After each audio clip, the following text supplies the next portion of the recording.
Oh, hey there, Speed Gaming 3. What's happening? It's your boy, the Schwantz27, and it is a Final Fantasy VI Worlds Collide weekly race. And in the spirit of all things scary, I have brought with me to the commentary booth the dog himself, Drinks Glue. Drinks Glue, how are you doing this fine evening? Oh, thank you for that amazing introduction, my friend. I'm doing very well, and I am super excited for this. This was a fun flag set to play, and I'm very excited. Knuckly and Papa are going to show this off for everybody. So, what do we have in store exactly? This is our annual Halloween Seed of the Week. What do we have in store? What spooky terrors wait in the night? In simplest terms, a lot. What our runners are going to have to do is they're going to have to make a difficult choice. Which haunted house do we want to go to? Do we want to go to Burning House, or do we want to go to Hauser's Mansion? There is some debuffs associated with each of those houses, and those are negative strength or negative magic debuffs. So we really need to choose. We need to do one of them to unlock the end game boss to beat the game.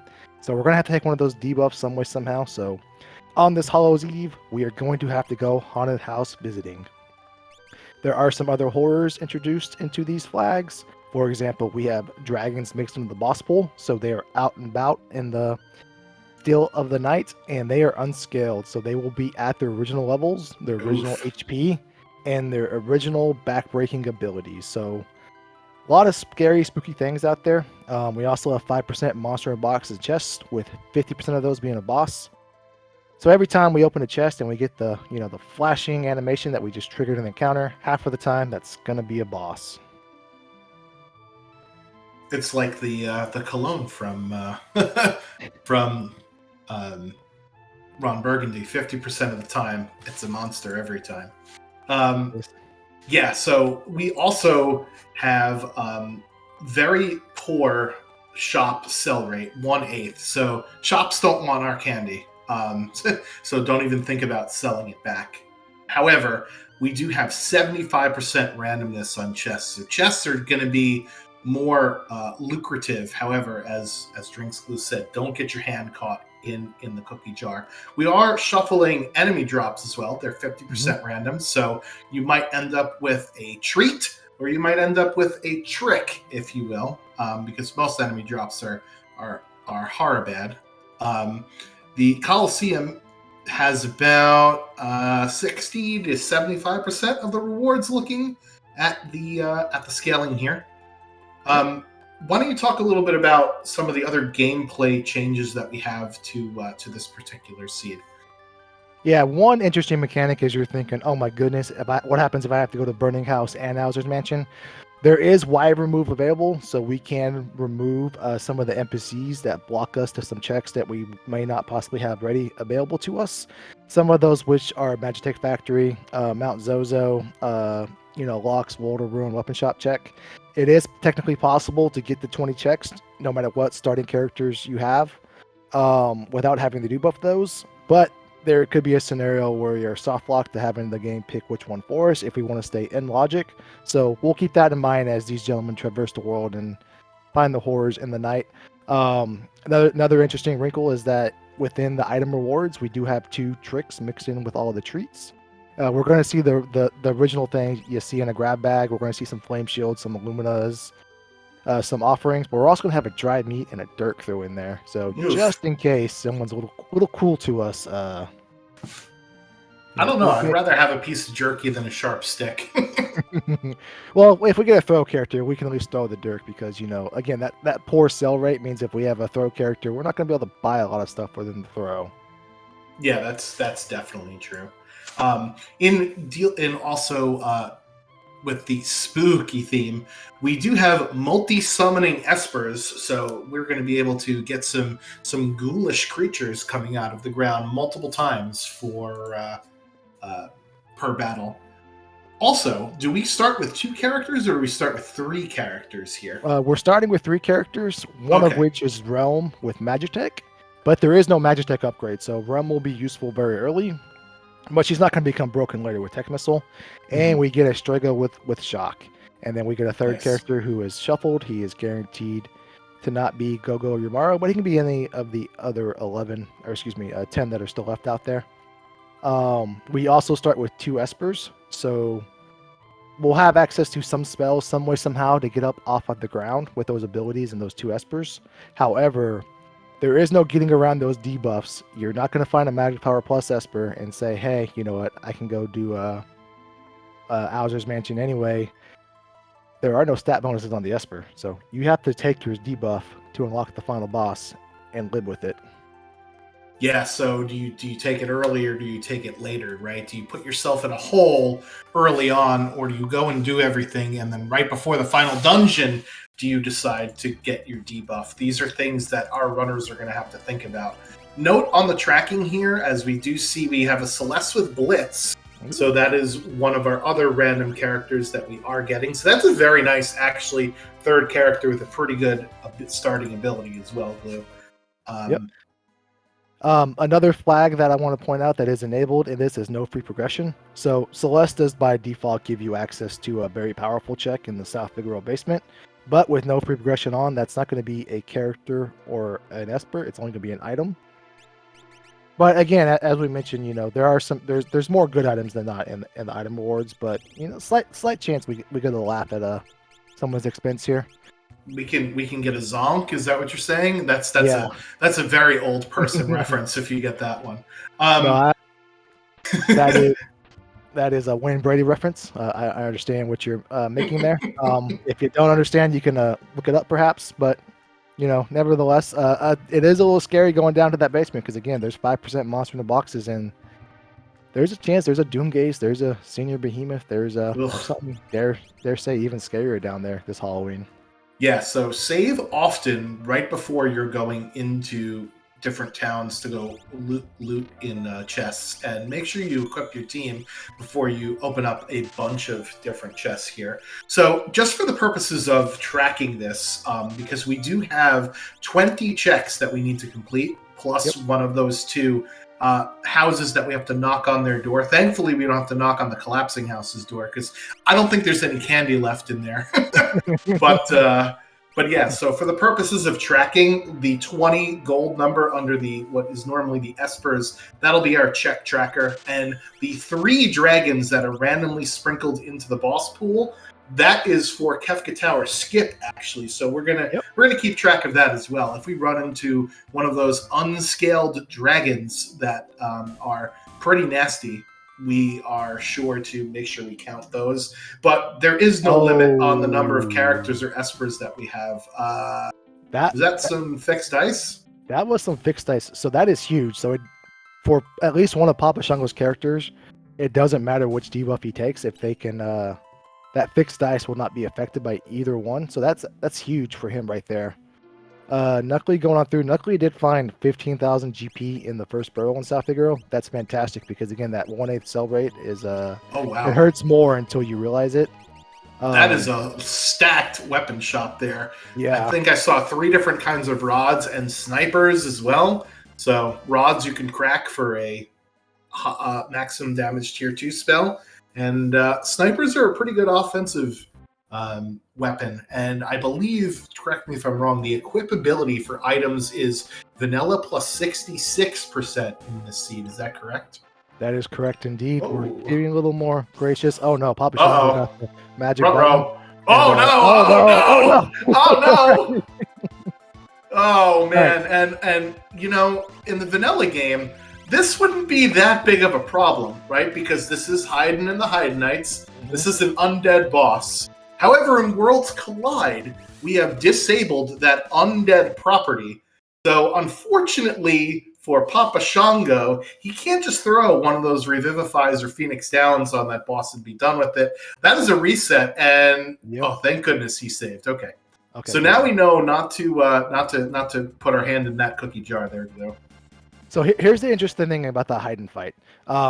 Scaling for bosses' levels and HP is based off the number of checks you have done. So right now, Papa Shango hasn't done any checks. So that's a level 3 Haydn, plus or minus 1 or 2, right? He gets a flame Thunder Shield right in this barrel before he opens it up. He could probably kill that Haydn with that Thunder Shield.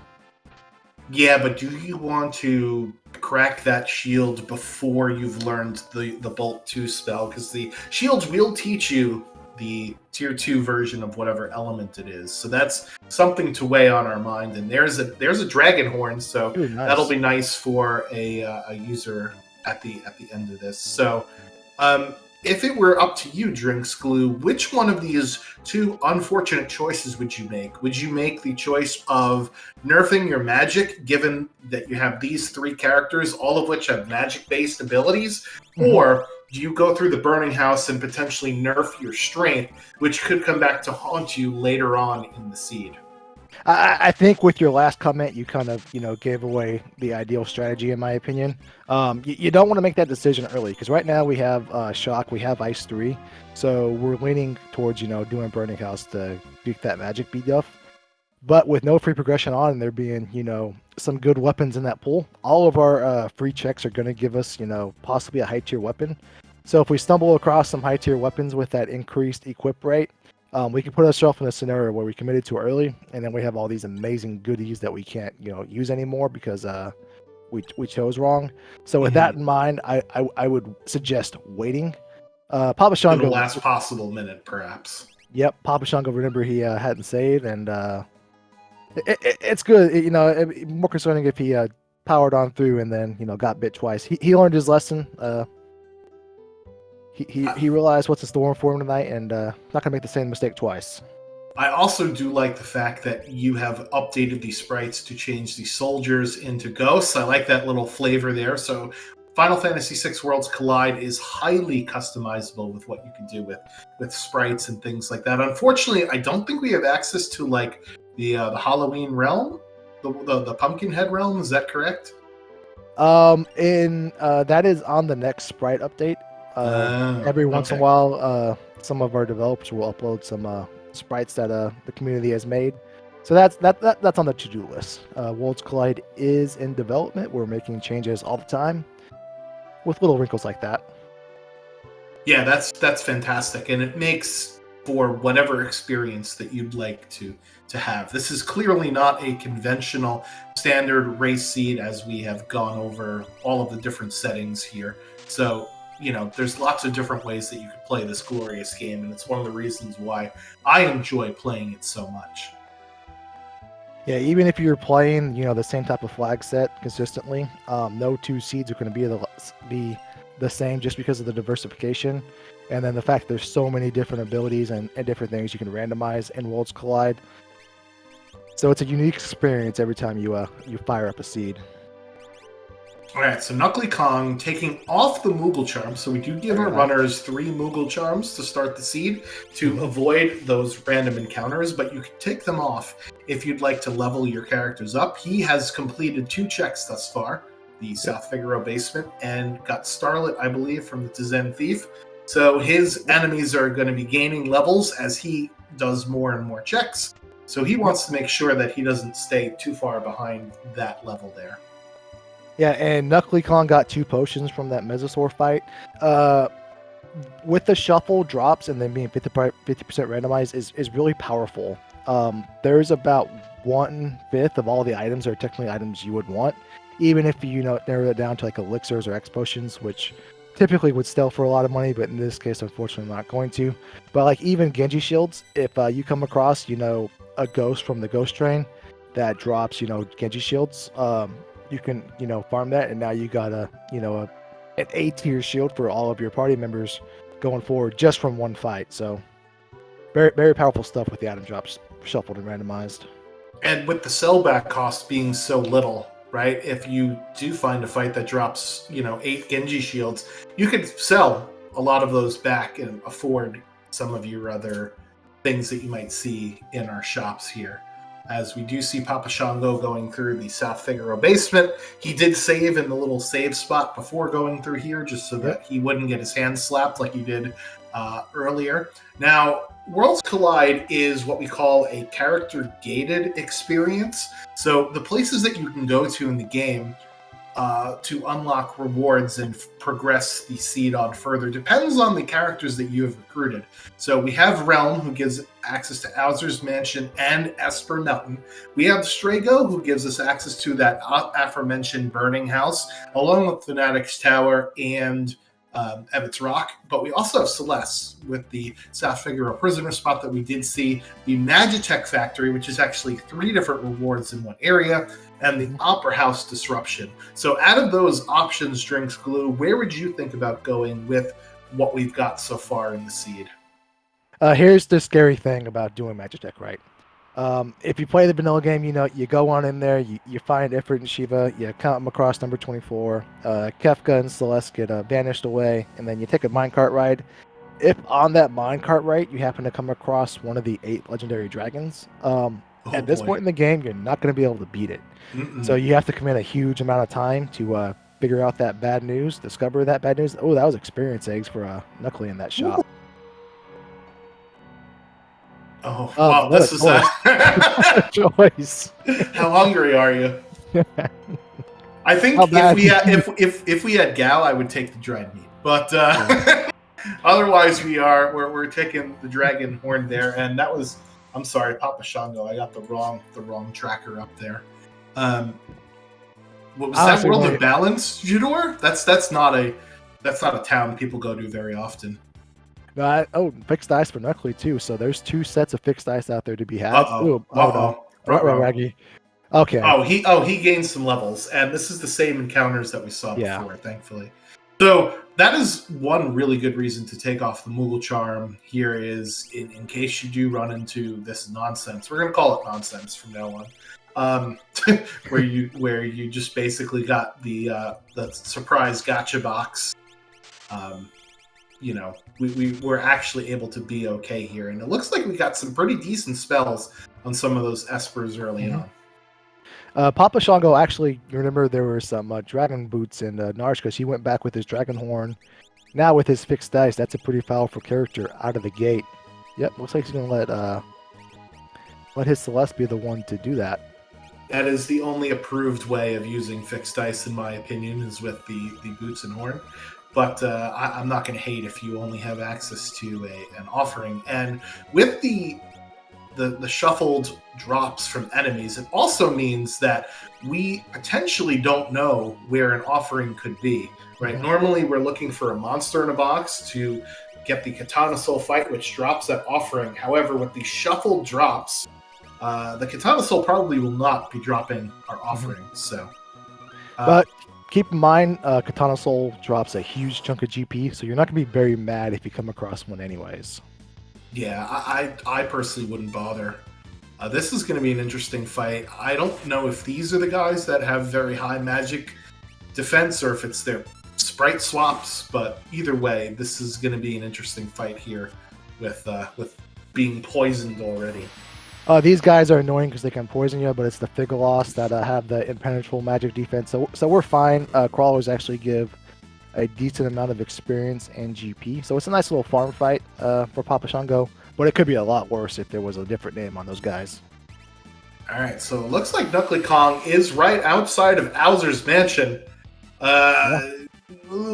Maybe he's going for the minus magic power early and just hoping to get through these fights. This is a bold strategy here. We'll see how it pays off for him. What if he's going to do the unheard of Owzer's Mansion and a Burning House play and then go right into the tower with 3 characters? Don't you have to have 20 checks, though? No. So remember, it's 2 out of 3 of the requirements. So ideally, you would not totally, wipe away all of your magic and strength, right? But with those fixed dice, the fixed dice are one of 2 weapons where your strength or magic stat won't matter the damage output, the other being the Valiant Knife. So he does have one character that no matter what is going to be able to take care of himself with these debuffs that are coming if he goes that route. It's just a matter of what do your other characters do the whole other time. Right.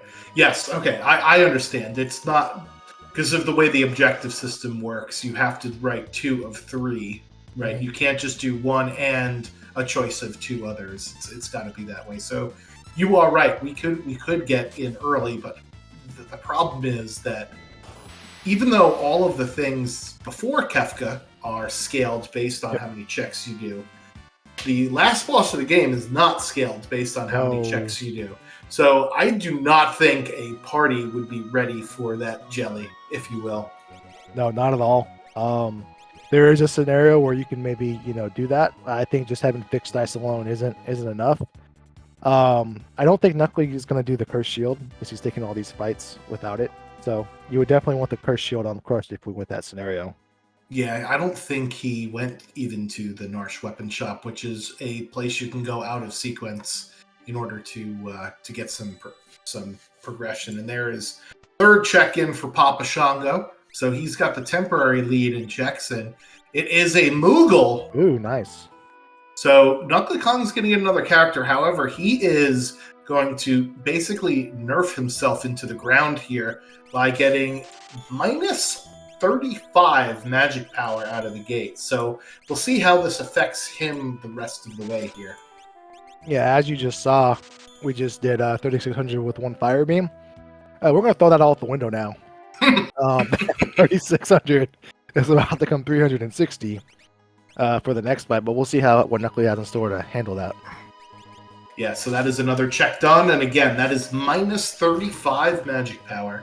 We'll see what Mog has in store for us there. Oh boy. Ooh. Hello. Hello indeed. Yeah, so that is throw from Mog, which is, in my opinion, the absolute best command that you could have in the entire game. Better than Magitech, better than Shock. Throw is ridiculously good. All right, looks like Papa Shango is going to brave the Magitech factory. While this is not a design designated haunted house based on the way the flags are set up, it could, again, as we mentioned earlier, it could still very much be one based on what lizards are running around down here or not.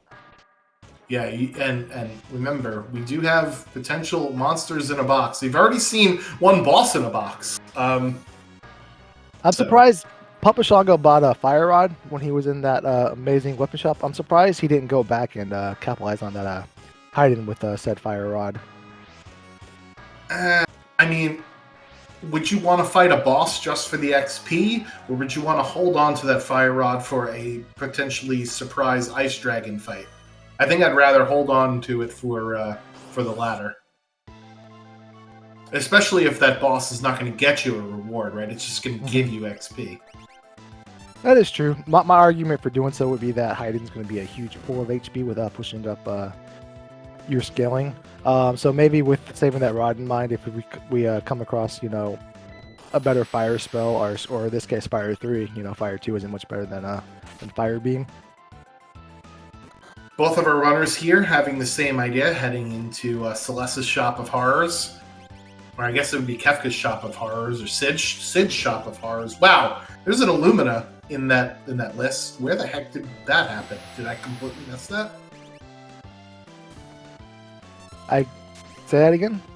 There was an Illumina in Papa Shango's list when he went to go rearrange some deck furniture. Oh, you know what? It must have been dropped from something that he did or didn't do. Oh, wow. We know it wasn't. Maybe it was probably those junks. That's wild. Those junks, yeah. And maybe he didn't. It is super easy with random drops to, have like a Ragnarok drop and you not catch it for a while, and then you don't realize it was there until you forgot where you got it. So that could be what happened there. Yeah, because this is a speed run after all, right? So we want to get through and whole day and get through those text boxes as fast as possible. So it is definitely possible that happened here. This fight is skippable for Papa Shango because of the Wyvern move. So if this is one of those scarier dragons we mentioned, or if it is something else that we can't clear, we can Wyvern move through it and get to the rest of the train ride. The just unfortunate part is that if it's a dragon, we would miss it. But we could come back later because you can come back down here even after you clear all of Magitech Factory. Yeah, with Y remove, you unfortunately won't be able to get the reward from this slot, but you can at least get beyond this. Like you said, Glue, this is a big risk for these guys because if there is a dragon at the end of the minecart or at the very end of this check, we may potentially be stuck here for a bit, depending upon how the save files go. Yeah. No, we don't actually want to use Crusader. Put that away, Papa Shango. It's not scary. Well, if one person's in the air, it won't wipe you. That's true. That's true. And there is actually like a targeting bug that you could use with Crusader to make it not damage one of your characters, but we don't want to encourage that because that is against the against most standard race rules. Oh no, that's a clean sweep, and Realm, I guess, has the curse shield because I just did double damage than what did Celeste. Papa Shango's going to put the pedal to the metal and just let Celeste jump and finish this off. This is a huge moment because Papa Shango and Knuckles should both get through this fight. It's just hopefully they don't overwrite their save file. That allows them to back out of this. For again, we keep bringing it up, but if there is a dinosaur lurking, oh my goodness! Oh, yick! So throw it back. Throw it back. The good news for Knuckles, at least he can throw it. Yeah, so having the curse shield is real bad because all incoming elemental spells will deal twice as much damage, and I think Strago had on an ice shield, which is really bad for the sandstorm that was thrown out there because ice shield does twice as much damage for wind attacks. Yep, indeed. And if you didn't know this as well, flame shields will also take double damage from water attacks. So that's the unfortunate part about those elemental shields is other than the thunder shield, this doesn't apply to that one. Right. But the flame and ice shields have two elements that will catch you by surprise. Papa Shango did not override his save file, so he has a get out of jail free card if he doesn't like what's waiting for him here. Let's see if Knuckly does the same. Yeah, the unfortunate thing about Knuckly Kong is he already did the Owser's Mansion to nerf his magic. So here you see the paltry numbers that Realm is doing with Magitech. Yep, shock as well because it is based off magic power. Yeah, that is dog water tier shock there. Hot dog water tier, excuse me. I won't disparage you like that, Glue. Hot dog water tier. Reusable hot dog water. The flavor just gets better and better with each boil. That Misfit and Behemoth fight is actually pretty nice. It's pretty robust in the amount of experience it gives. It didn't give any good drops, though. Well, I guess a Striker sells for a decent amount, even at 1/8. It'll pay for a remedy some way, somehow. Yeah, more undead enemies here. Papa Shango showing off some great game skill knowledge. Undead enemies means you could use a Revivify or Phoenix Down on them. There were 2 in the last encounter, and then there was this one here. One of the best random encounters you can get because of that 15 magic points teaching some spells to your characters. And I think we're going to get a boss here. Okay, we're not going to get a boss here. I was wrong. There's one more. Schwantz can't count tonight, so... Well, we tried to will some dragons into existence down here, so it looks like we've done it twice. It's just whenever can we do it one more time. But those are pretty good fights for this train ride. There are some of the dragons if we do happen to stumble across one here. Let's see. Okay. It's the opposite. Bated breath. Yeah. We'll try to get a peek here. Nope, Papa Shango didn't go farther down. But for example, there are some dragons we can disable with the right spells, disability spells, like Berserk, for example, on Gold Dragon, turns into a big golden teddy bear, and we can also mute Ice Dragon and. I don't know. Even that Papa Shango's HP, a physical attack would still kill him in one hit. The good news is though he can't attack more than one time in a turn. Whereas if he's firing off both abilities left and right, we won't be long for this world. And we can also use Red Dragon, but I don't know if we have access to Muddle or anything in that category right now. Say, speaking of Muddle, oh yeah, Mog, please don't throw things at it. Oh no! Oh no! Come on, Mog! We were gonna get so much XP there. Oh, Mog the troll. Oh. That's some Coliseum level AI right there. All right. Moment of truth. We are clinching to the edge of our seat here, folks. Yep. Moment of truth, indeed. Oh, that's a very nice reward. Okay, that is a good reward. We can put her into the party right away. Yeah. However, definitely. Oh God. No. Well, yeah. This is This is a GG no re right here. There's no way. There is no way we can survive that opening attack. So, oh Do we have man, float? Do we have float? that would save us for sure. Yeah, if we have float, we could cast float on the party and bypass those quakes, and then we could just spend 20 minutes trying to kill the dirt dragon. I mean, Papa Shango is like dust himself off and try again. A little Aaliyah action, but I don't know if you saw the numbers, right, of the opening quake. They were at least 3 times the HP levels of our party. Oh, preemptive attack, great. We can potentially.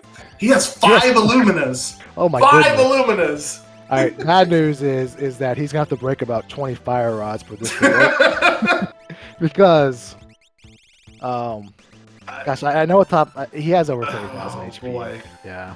Yeah, I just, there's no way that this is going to happen. Yeah, even with him being able to have 1 character in the air. Yeah, it's just, this fight's impossible at these levels. So, Glue, if you're in the situation, do you reset out here, or do you spend, I don't know, 15 minutes doing grind fights to try and actually kill this thing? What do you think is the better play here? It depends on how many Gaia gears I have, right? Well, okay, so here's another interesting thing, right? We might not have to do 20. We could uncurse that shield and have 1 person just be alive, right? Yeah. Because that cursed shield will negate the effects of Quake. It does not, unfortunately, protect against Hone Tusk, but apparently Dirt Dragon's aim's a little off here today. No. So, yeah, the Paladin shield, along with your jumping character, is definitely a strategy. Oh my goodness. He's about 20k in. Knuckly about to find out the bad news, or be reminded that these are unscaled if he had forgot. Yeah, this is pretty fortunate so far for Papa. He just hasn't had a Quake come out yet, and again, it doesn't have to even be Quake. All these Hone Tusk are doing some damage, doing some work.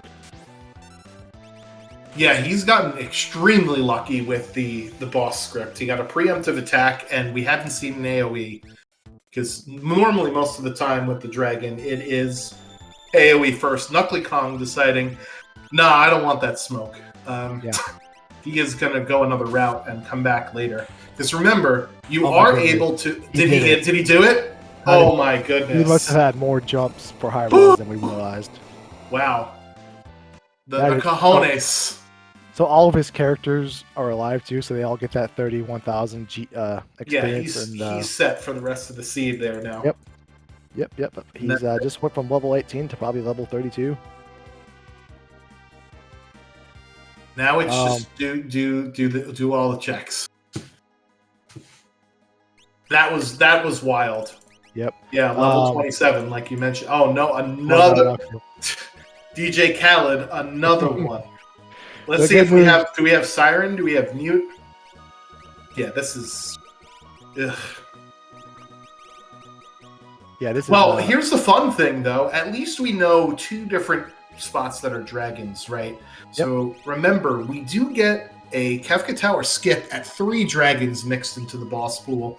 How hard are you going to go hunt down dragons? Does that now change your philosophy of going, all right, now I'm going to favor checks with bosses because I know that there's at least 2 dragons out there in the pool. I'm trying to find a 3rd one. Let's go find a 3rd one here. Oh yeah, most definitely. Because whenever dragons can be in dragon spots as well, they're not going to be shuffled out of that. It's entirely possible they are there as well. So you can bounce around to the normal dragon spots. If it's a number 24 or if it's a dragon, that's information log away or you clear it. And you still get your high tier item rewards from the dragon spots. Ooh, that weapon's very interesting, especially when we know where Atera is. Well, we have a Celeste, don't we? Well, luckily didn't get the Terra, but yeah, Papa Shango is much better off right now currently because of the stack of Illuminas, all that experience. So luckily he's gonna have to get innovative in how he catches up here. And this is probably like the perfect spot for Knuckly to go to is go somewhere off the beaten path, get out of Logic. Logic has been very kind to us, and see if we can spike something to put us on a different direction. Oh, and there's another character there, Go-Go, at Terra's Welk check.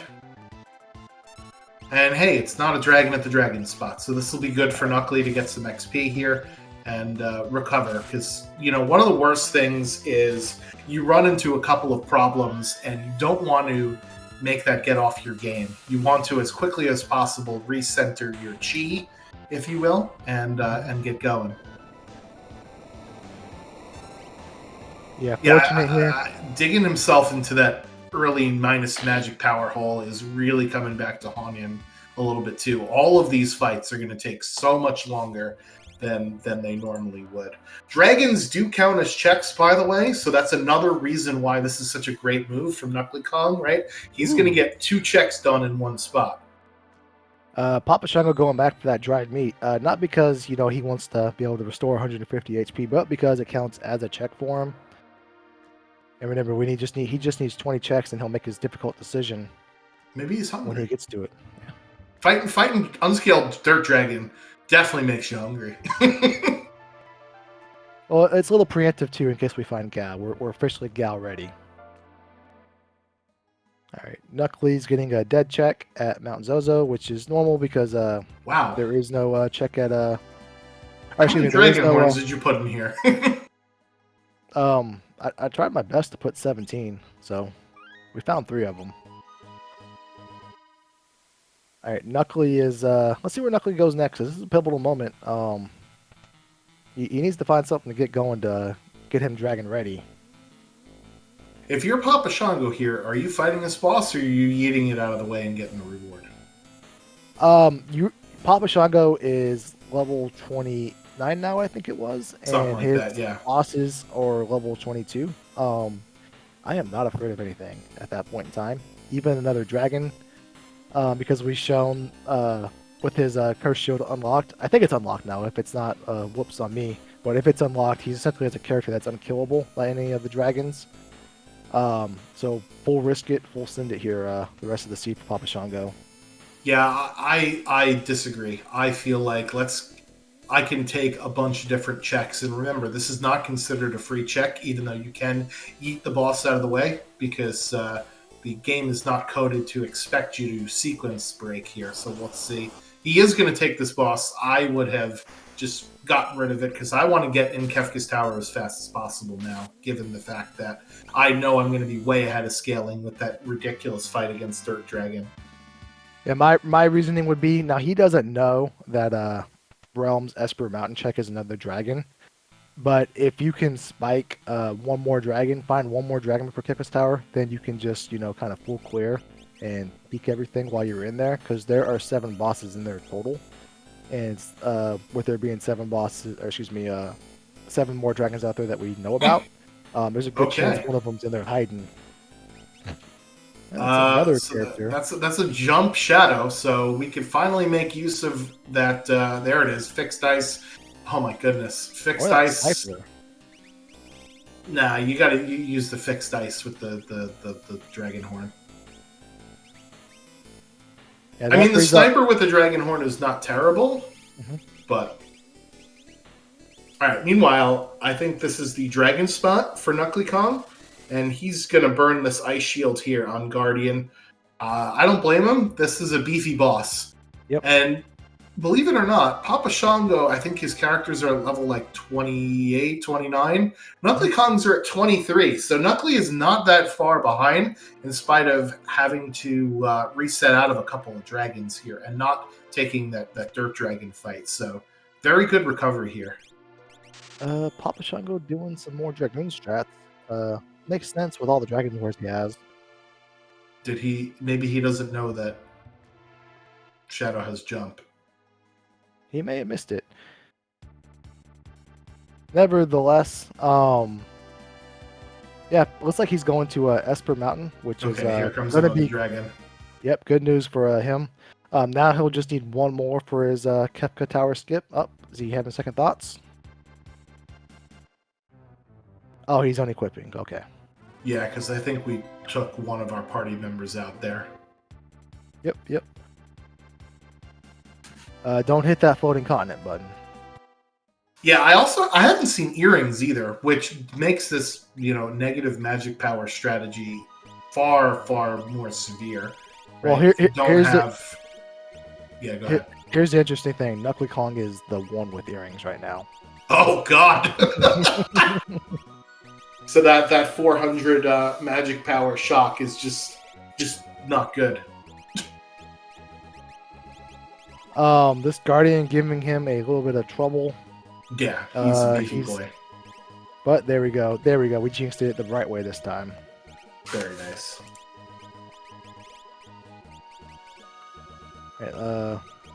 Like Papa Shango's doing the full Illumina party. He's gonna dress up as an Illumina for this Halloween. Oh, Papa Shango has mute on that Ifrit, but it doesn't matter. I think he's more than powerful enough to deal with that white dragon when he gets down there. Knuckly finally gets invited to the Illumina party. Oh, okay, that's what that reward was. Yeah, that's nice to have.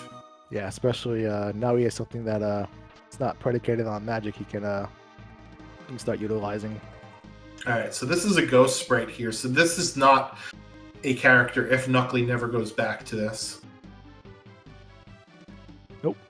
I did confirm that Knuckly Kong is at 7 checks. He must have reset to a even earlier spot in Magitech Factory, perhaps. Maybe he didn't go back for that second boss and just got out of there. So just as a heads up in case anybody is questioning my superior tracking skills. Piranhas at the Tritox spot.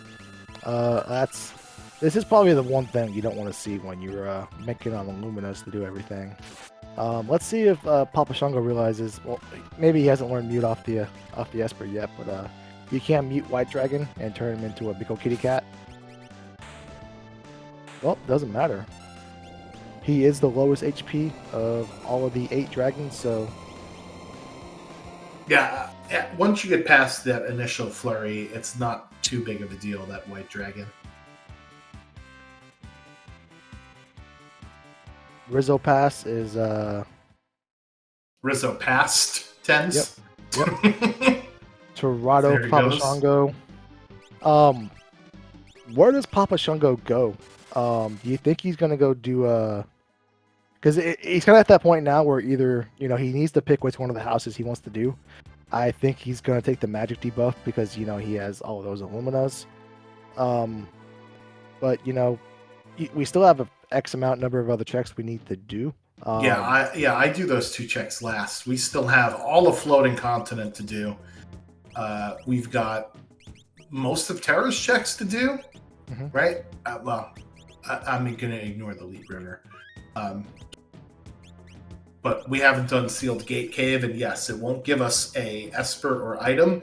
But at this point, what are we looking for, right? We've got 2 Illumina users, we've got our Fixed Ice Jumper, and we've got Realm, who is now doing jumping as well. So I think Papa Shango will probably end up doing Owser's Mansion, but at the end of his seed here.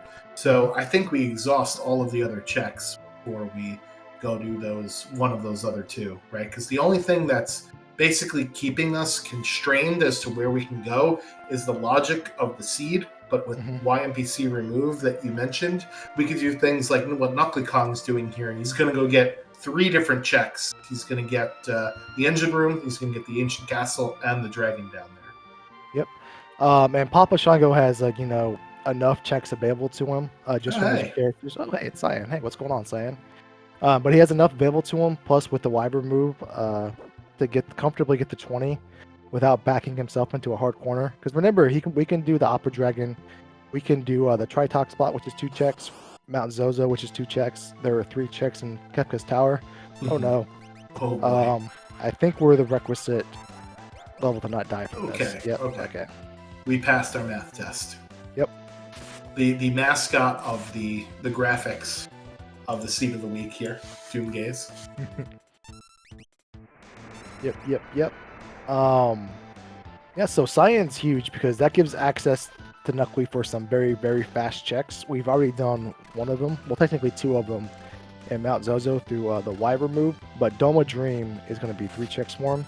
And as long as there's no dragons he can't kill, or Magi Master or something else scary, he should be able to get through that pretty easily with the momentum he's built up for himself. Yeah, I think even if this is a dragon here, he should be able to take care of it, given the levels that he's at now. And here we go. This is a pretty easy dragon. This is a pretty easy one, right? We got Illuminez. We have access to Aura Bolt. Mm-hmm. Oh, I forgot his magic power is terrible. But I think he'll be okay here. Yeah, even just a solo Illumina character should be fine because Skull Dragon, while it's going to be a long fight, he's in no real danger of dying from this fight. It's just how long is it going to take him to do it. The good news is, though, that after he gets through this fight, well, I take that back. Realm can, or Strago can shock the party and yeah, maybe do some damage. Spiking an egg out of a pot there in nice. Very nice. Yeah, I think Strago's shock is so bad that even with being confused, the shock is still not going to kill most of his party there. Yep, and great news for Knuckly is that the huge boost of XP is going to allow him to go back and kill the White Dragon and really not have any problems with anything else the rest of the scene. Now it's just a matter of get the 20 checks, get into the tower, and finish the game some way, somehow. Knuckly does, though, with this information, now has knowledge of where 3 dragons are, where Papa Shango still needs to find 1 more. Mm-hmm. If there's not 1 more on our path, or in Kefka's Tower, that will happen to stumble across naturally, it is entirely possible Knuckly Kong is the only one of the 2 runners that gets access to a Kefka Tower skip, and that could be a good catch-up mechanic for him from the unfortunate shenanigans that happened earlier. Yeah, 175 shock. Thanks, yeah, Strago. Everything is fine. This is fine. Meanwhile, Papa Shango did just uncurse that shield, so we were speculating on that earlier. So now officially we have one of our characters that is immune essentially to most of the stuff that the game can throw at us. But I said that this fight wasn't going to be a problem, but he let him go too long. Yeah, this is what Skull Dragon can do to you, is just annoy the heck out of you. That dried meat is going to restore some HP here. Do we not have any Phoenix Downs? This might be a reset here. I think somebody knows Cure 2. Oh, excuse me, somebody knows Life 2. Oh, no. Yeah. Oh, no. Yep, this is a big fat reset. This is what happens when I open my big fat mouth, by the way. We get confused, slowed Mog, and we get, just nonsense. Yeah, I think that's kind of, Skull Dragon you don't necessarily respect. No, I don't respect, and I hate my words. But when he's unskilled, maybe we should respect him at least a little bit because we let that that Muddle character last a little too long there, and eventually he got some good. Ooh, Papa Shango's gonna get some hiding revenge here. Yeah, there we go. There we go. I like this play from Knuckly Kong going right back at it. I think that fight was a tad unlucky. So we'll see if he has some better luck here. And as you mentioned, he let catastrophes happen just a tad too long in that fight here. Haydn goes down, and we'll see what this reward is here. I think Papa Shango just made his decision of let's do Burning House because we're in the neighborhood, and since we're in the neighborhood, we might as well go trick-or-treating at all the houses.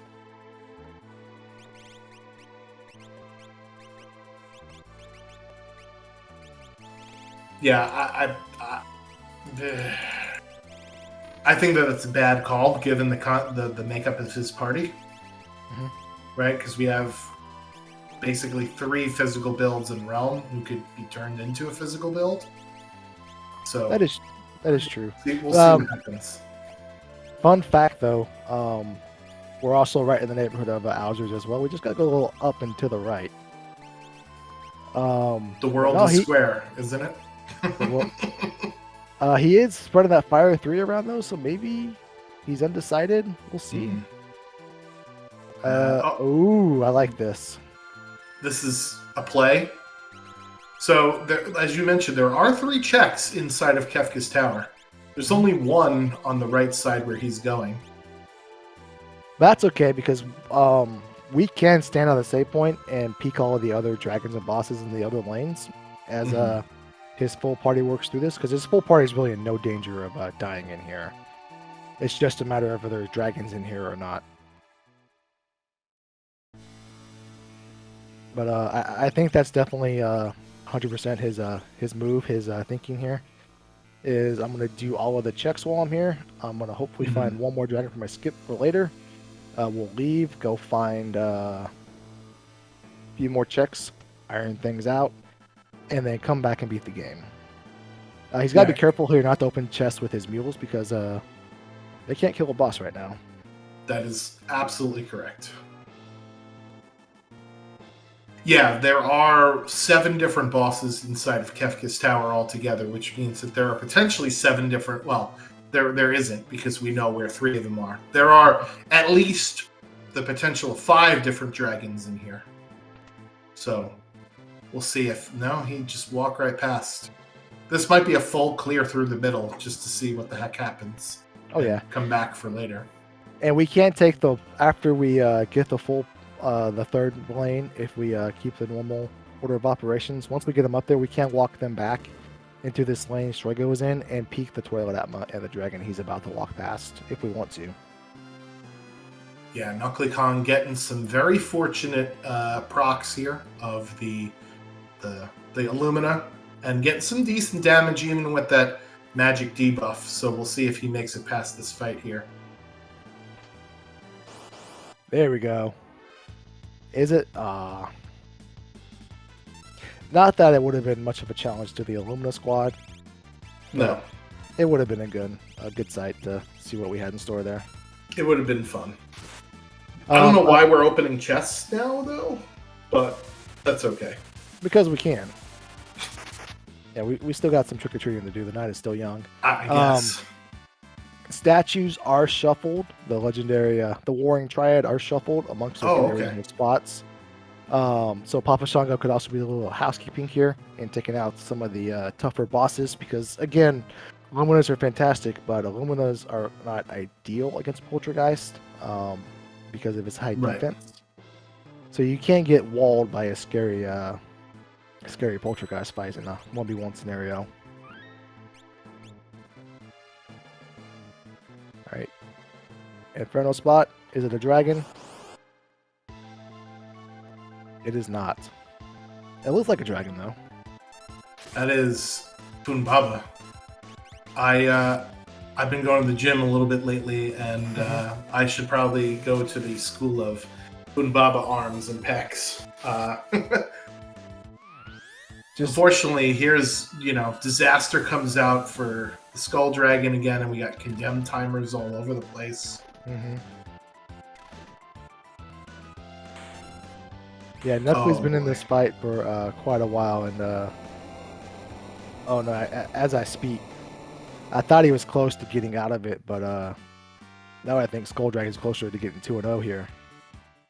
Yeah, so it just depends on if Realm can actually cast a spell or not, and it looks like he's going to have to restart and reset. He should go buy some Phoenix Downs, perhaps, because I think he's out of them and was waiting for one of his users to use Life 2 on there. So perhaps this is a go fight another few ball. Oh, okay, he's taking off the Moogle Charm for some more levels. Also a fine idea here as well. If Rechieve a fight for Papa Shango, this is at the Inferno spot? This is the Dragon spot. Yes, the Skull Dragon spot. I think the Skull Dragon spot. I always forget. On the tracker, it tells you which order they come in, but I always forget the top of my head. It is alphabetical. So the Gold Dragon is on the left side, and then the Skull Dragon is on the right side. Yep. That's how I remember it anyway. And that's how I'll remember it every day going forward. There you go. You learn something new every day. Ifrit done for. Oh no. And that is considered another check. Oh no. Oh no. No, don't do it. Don't do it. Don't do it. No. This is fine. Is that Thriller playing in the background? Oh Bum All right. bum bum bum bum. All right. Unfortunately, those guys didn't drop anything fun, but that's fine. As long as we got through it, that's all that matters. Knuckly does know where the dragons are, so Oh oh hey, god, we were talking about these guys earlier. this is just Yeah, awful this grind is fights here. yeesh. The good news is Knuckly shouldn't be using magic anymore, so his debuff won't come into effect in this fight. That 45 extra XP HP, gotta love it. Yeah. Yeah, what Knuckly does have going for him is we know where the dragons are we need for skip. Even though Papa Shaga's in there and evicting all the bosses out of Kefka's Tower at the moment. If Knuckly can just get his feet under him again, get the levels needed to beat those dragons, everything's going to scale for him. Then it just becomes a matter of how fast and how quickly can I guess right the rest of the seed.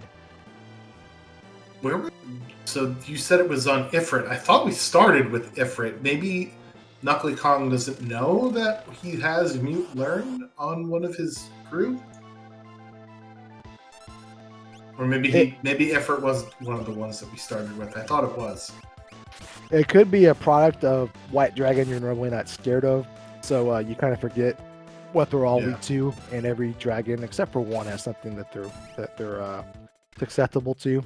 So that could be what's going on there. He just, been so while since he played the vanilla game, he doesn't realize that White Dragon is can be muted and checkmated.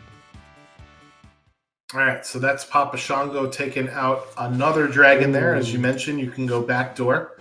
Yep. And it looks like he's continuing back. No, he's not going to the toilet Atma spot, which is an interesting call. Mm-hmm. It is a check. It is a boss. All right, he's going to go on through and start clearing out his the rest of the spots up here. Yep, makes sense. We are... Ooh, I like this. He's going to go ahead and peek the left and right lanes. No, he's just going to go up through the middle here. Well, he went back and got that switch, I think, so he can peek the left and right lanes. But maybe he doesn't know that, oh, good, there's a dragon. Ooh. Yeah, so... Maybe he doesn't realize it's shuffled statues. Yeah, I didn't realize it was shuffled statues until you had said something there. So this was the only other spot in Kefka's Tower besides Toilet Atma, because we haven't checked it, that a dragon could be lurking in. Luckily for Papa Shango, this gets him Kefka Tower skip, so that the next time he comes back into KT, he's not going to have to do the everyday I'm shuffling with all of the party members and the weights dropping and all that other nonsense. He can just go back right in here at the switches spot. So that is KT skip unlocked for him. Yes, indeed. All right, so round 3 versus Skulldurgan here for Knuckly Kong. We'll see if this goes better for him this time around. I believe with some extra levels and learning Life 3 on more characters, this should go better for him. I think it will. Again, he should not have the same problem. You just need to kill Skull Dragon before he tickles you to death. And with the faster offense, we should be just fine. Plus, we're not going to run out of Phoenix Downs this time because we picked them up in South Figaro. Alright, this is... I don't think it matters much because we're approaching level 50 with one of the characters, but this is probably not the statue you want to see here in this spot. You'd rather see him on the side where the Lumina makes the fight almost as free, as long as you don't get frozen. Yeah, I'd rather have this on a side where I could pick an Illumina and a Pearl Lance user, let's say, for this particular fight. But we are going to get through it rather quickly. Yeah, it doesn't make much difference, but just a little nitpicking there on the RNG for a Papa who hasn't had much go wrong for him except for that one hiding situation earlier. And that initial Quake monstrosity. Oh, yeah. Meanwhile, I just noticed for Knuckly Kong, Mog doesn't have any armor. He just has a shield, so that might be why he's going down real fast here in some of these things. Thankfully, is able to absorb that fire like a ShamWow, and we're going to continue onward. Yep. Firing up the quakes because this guy firing up the pearls. I got quake on the brain from earlier. Yeah, speaking of quake, I did see that we did learn float as well for Knuckly. So I wonder if he goes back with that knowledge to go get Terra and go kill that Skulldurgan. I mean, not the Skulldurgan, the other thing. The Dirty Durgan. Yeah. Yep. Just the fortunate thing about that is though, we got to go quite a ways to get back to him because he's at the end of Magitech Factory. But the good news for Knuckly is that we know where 2 dragons are. The 3rd dragon is really far away. But no matter what, if we don't find another dragon, we're going to stumble across the red dragon. So at least he'll be able to reform his party when he makes his way into Kepis Tower. Alright, Papa Shango is off to... Ooh, this is an interesting choice. Yeah, so the fun fact about Fanatic's Tower is that it actually has 3 different checks in here. There's the reward at the top, there's the reward at the bottom, and then there's the dragon in the middle. So as far as checks goes, this is about a 5 or 6 minute long check just with walking, and then you add in the time it takes to fight the boss and then the dragon and or boss, right, because it's shuffled. And this is actually a pretty decent value when you think about it. It's 3 checks for like 8 or 9 minutes. Yeah, from a check standpoint, most definitely. In most normal flag sets where you're not hunting checks in haunted houses, where you're hunting characters and espers, that time commitment for just one of those isn't ideal. But in this scenario, it is a fantastic heads-up play. Number 24. I don't know how I feel about that, but again, much else doesn't matter. No, we got tier 3 elemental spells. This guy is not going to last very long. Plus, we got Flare if the boss up top is even scarier than what this guy can or not do. Oh, hello. Ooh. Interesting. So we do have ultimate in play with that shield being uncursed, and thankfully it is Celeste that is confused and not one of our other characters that can really do some big damage. And hey, 3rd time is the charm for Knuckly Kong there. Yes. Taking down that Skulldurgan. Getting that cyan. And getting check number 9. That is check number 15 for Papa Shango. What's going to be in the chest on top of... 0 magic power cyan. What's looking in that chest on top of Fanatic's Tower? Oh, that reminds me. With a 0 heal cyan, does he just give you COVID? Does he just sneeze on you? Or would that have to be negative magic power cyan? I don't think we'll ever find out because I would question Knuckly's integrity if he brought that cyan into the party here. Cyan's like, listen, guys, I'll play mage this time around here. Just have some water, okay? The Dome of Water will cure all of your ills. That Genji glove is fantastic because we have a robust amount of Illuminas. I did want to ask you, Schwantz, with Monster in a Box percentage enabled, is it possible for that chest up top to be a Monster in a Box? That is a wonderful question. I don't think so because it is a scripted chest, but that's interesting. I haven't thought about that. I'd have to go look back in the code because it doesn't shuffle Monster in a Boxes into the coral chests that we pick up in Ebbett's Rock, but those are considered event chests and not item chests, whereas that one at the top is definitely considered an item chest, right? So I guess that would be cool. I guess it would depend on what order. Do you drop the Monster in a Boxes and then you drop the reward for that chest too as well? So you have to change the property of it. So you could put both an item and a monster in a chest, and instead of, you'd have to just, because there are the Monster in a Box chests in the vanilla game, and that's sort of a property of the chest, is whether it has an item or whether it has a monster in it. So we'll go through and we'll flip that flag and say, there's a monster in this chest and not an actual item. Gotcha. Which is one of the reasons why Treasure Sanity and Monster in a Box percent in Multi-World does not work right now, because you can't have them both of those properties set on at the same time. That is how I know, because I looked into coding it for for that part of Worlds Collide. It's kind of messy. Anyway, speaking of messy, Ooh, Inferno. this Inferno at like the top fire. of Fnatic's tower. Yep. Pop Shango reminded that Inferno absorbs fire there, and with that reflect up, you can't cast Bolt on it if he's currently reflected. So Papa Shango's have to get through this. Getting real creative. Yeah. Back to Alright, the drawing board. That is Ragnarok the Esper there for Knuckly at the bottom of Ancient Castle. So that's a bunch more checks here. Very good value. And multi-summon is on. Though here comes Earthy Boy. We don't get to see a lot of Torado. But No, why we not? don't. But Yeah. why not? Let's go. Very well done. Gotta love our sandworm or whatever that thing is. Well, he gets to come crawling out up out of the ground. He gets to come out once or twice a year, so that was his biannual appearance, and we'll see him again, in April or May. All right, great heads-up play there, Papa Shango, to get through that. Knuckly is done with Ancient Castle. Only 4 checks behind, but also, 2 spots in the Kefis Tower, 2 bosses. So Knuckly needs to make up some ground. He does have access to some fast checks, plus 1 more dragon. And he shouldn't run into those proverbial walls again, because once you defeat 1 dragon, you can defeat the rest of them, basically.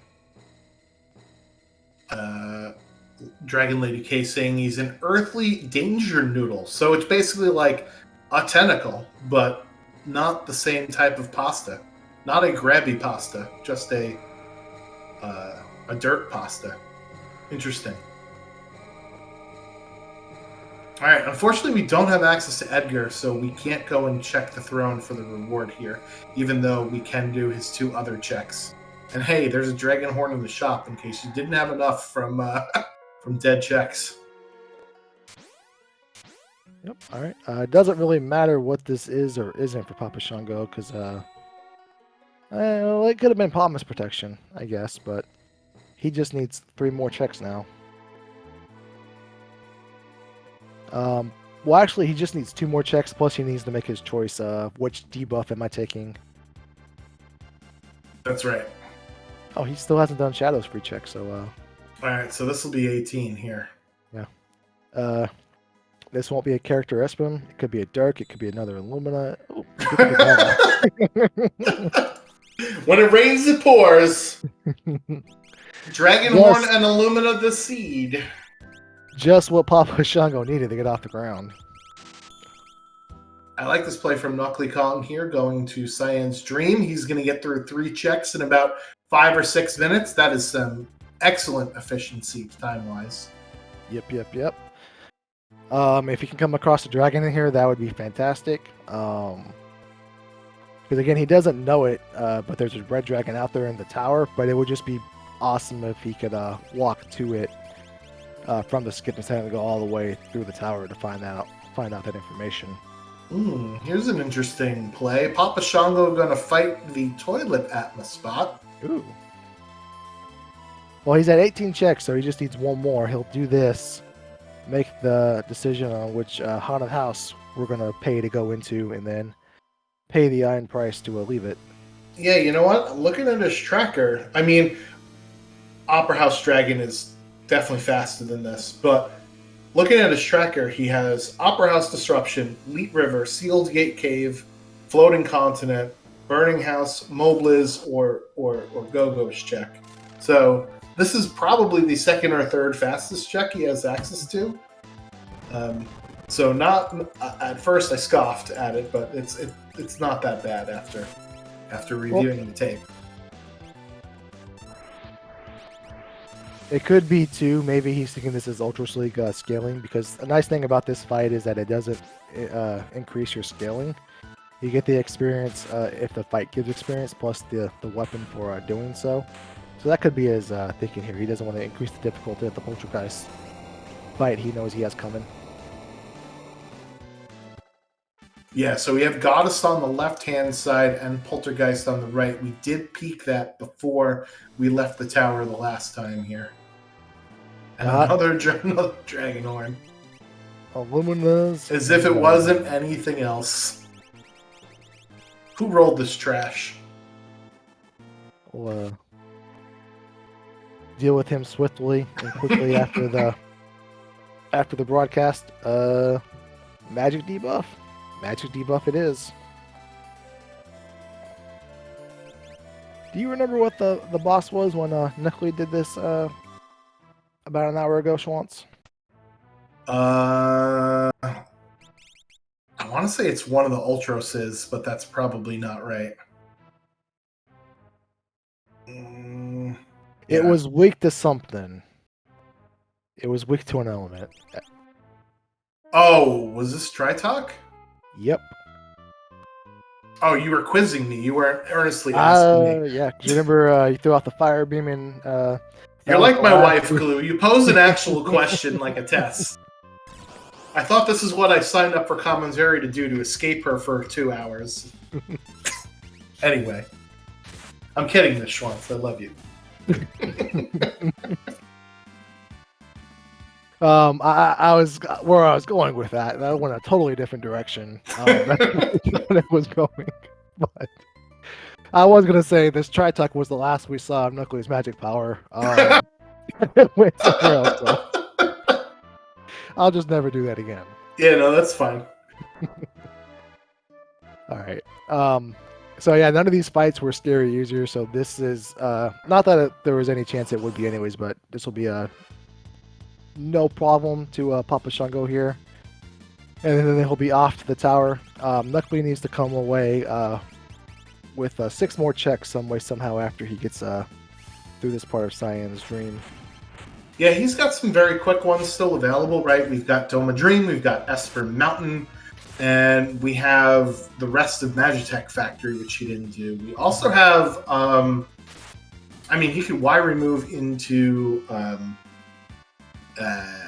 the place, Narsh Weapon Shop, and he has Mog, which Papa Shango did not get, right? Mm-hmm. So Lone Wolf is a pretty fast check, and you can go get his item back in World of Ruin at the Moogle Mines. Yep. So a lot of different options there for Knuckly Kong for fast checks.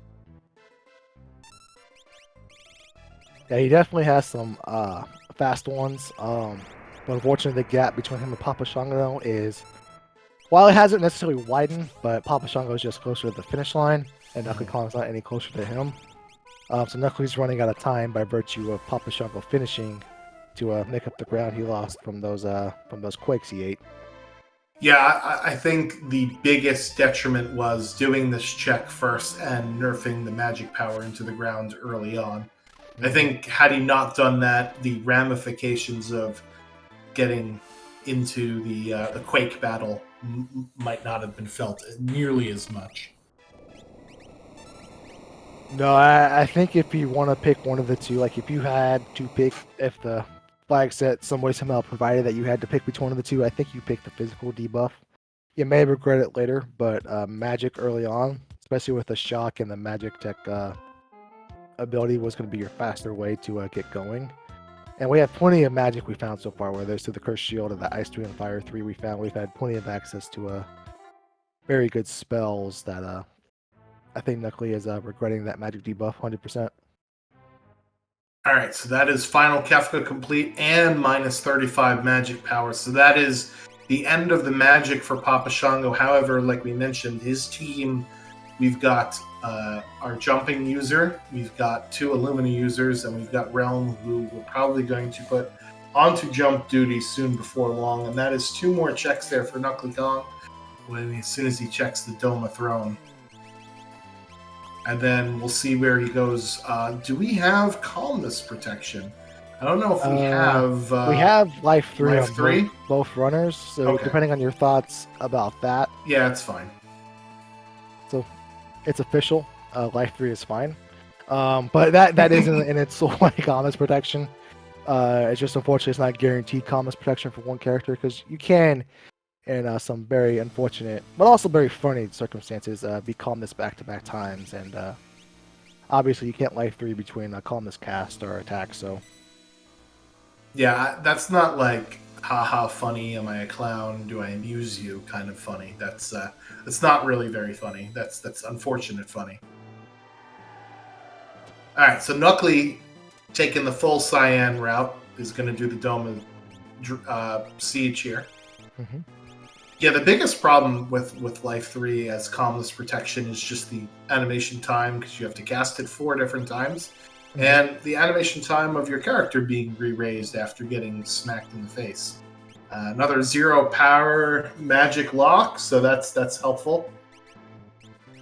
Shrego at least had 2 Ooh. magic powers, so that means Realm may have had at least like 14 or so. All right, well, here comes Locke, ready or not. I think we do have an Atma weapon user. Yeah, we have an Atma weapon. We have an Illumina. I think there was another Illumina Papa Shango got that he may get with Knuckly could possibly get. Actually, I think it was the one at Gal Manor behind Terrazozo check. Knuckly can technically go get that check pretty quickly. We don't have to fight the boss. We can vibe remove it and then just warp out, and it's a check. All right, well, boys and girls and Moogles of all ages in the chat, we know what time it is. It's time for dinner with the spicy chicken. And that is Knuckly Kong's 15th check there with his lock. Yep. So now whether he's going to Y remove it or not, he could just go right to the weapon shop. And it looks like that's exactly where he's going. Remember, he already did the top of Narsh, so he's not going to go back through this here. Yep. It might have been more efficient to go do Mog stuff and then come do this. Excuse me. To go get, Lone Wolf 2. But I still think we're in pretty decent shape with access to some fast checks, because Locke also gives us the South Figaro Cave, which is very, very fast as well. Yes, indeed. Oh no, why remove? Good news for Knuckly, though, is that Papa Shango is struggling with his Poltergeist fight. Just a hair. Oh, no. Oh, my goodness. Ooh. Just throw that in a full spin. I thought that was the end. Yeah. Playing it safe here. Is difficult dried meat or dragon horn choice? Maybe if he hadn't found dried meat, that could have been a scenario where, what if I stumble across Gal here quickly? You never know. Alright, so Knuckly Kong knows that there is a dragon at Esper Mountain, and then there is a dragon at the end of the Magitech Factory. So with Magitech Factory, that would put him at 18 checks. Esper Mountain puts him at 19, and then he would just need one more for Skip. Mm-hmm. However, Papa Shango takes down his chicken tenders. Yes. And we just have Goddess left for him to fight. It turns out having a bunch of spare Illuminas lying around isn't a bad thing, because they were throwing for 6,000 a pop, and we just found that Mog. He's level 43, but he's not equipped, but nevertheless, a free 6,500 damage from your Muggletron meal is fantastic. Yeah, listen, if you're not going to take that Illumina with you into the Kefka fight, you might as well get rid of it, right? Mm-hmm. Don't be afraid to consume something in order to get past this thing that's staring at you right in front of you. And that is going to be the hardest fight of the entire seed, because Kefka at these levels is going to be a pushover, right? These statues with your reduced farty is going to be the most difficult part in this entire run. Mm-hmm. 1000%. This Goddess fight could be a little interesting, not because it's going to be inherently challenging, but because we are dependent on some Illumina swings, but we do have access to some pretty good spells as well. Where the heck did we find a Ragnarok? It was one of the dragon drops in Papa Shango's tower clear. Oh, okay. We're just... all the sharp sticks are flying at us here. Yeah, one was a Ragnarok, one's a dried meat, so, it is what it is. Potato. Yep. Actually, looks like he's gonna jump. I forgot he had that part of the seed where he decided, I'm gonna have a party full of dragoons. But then he found all the Illuminas and all the Illumina wearers. We have our other mascot, the fan favorite, our dabbing Yeti here from Knuckly Kong. He'll be happy to at least see Umaro if he can't recruit Umaro. Isn't there a Umaro League or something about to happen, Schwantz? Wrong you. Ultros League, Season 7. I believe starts this weekend, is it not? Yeah, November 2nd is indeed this Saturday. So if you have not signed up, you can do so at ultrasleague.com. If you are a new player to Worlds Collide and have little to no experience, no fret. You'll be matched with players of a similar skill set. And as you get better, you can increase the quality of players that you play as you progress through the various Ultras League ranks. So sign up today. ultrasleague.com. All right, so that is check number 17 for Knuckly, and it looks like he's going to do that play that we had talked about earlier. Back to Esper Mountain for Dragon number 1. Back to the end of the Magitech Factory for Dragon number 2. So he should be in Kefka's Tower before long. However, Papa Shango is done with Kefka's Tower, and I don't think this final Kefka is going to last very long. So how long do we think this final fight's going to take? We are going to give it a time. I'm going to say 7:09 final Kefka fight. What about you, Drinks Glue? I'm going to say Papa Shango will defeat this final boss in the same time it takes you to microwave a Totino's 5-cheese mini pizza. So let me go look that up. I was going to say, for those of us who are unsophisticated, who dare to microwave a pizza, which basically takes all of the crustiness out of the pizza dough. Well, sometimes when you want to treat the pizza like it's a final Kefka fight and get through it under 5 minutes. I guess so. That sounds like it would liquefy my insides. If you don't know the exact one, it's the little square ones. It's been probably, maybe a decade since I had one, but you could technically microwave those. It is not recommended from the Kitchen of Glue that you do so, but it does have microwave instructions on them. Yeah, I'm going to go with the oven or the air fryer. All right, 6 minutes. 6 minutes is my official prediction for this final Kefka fight. Okay.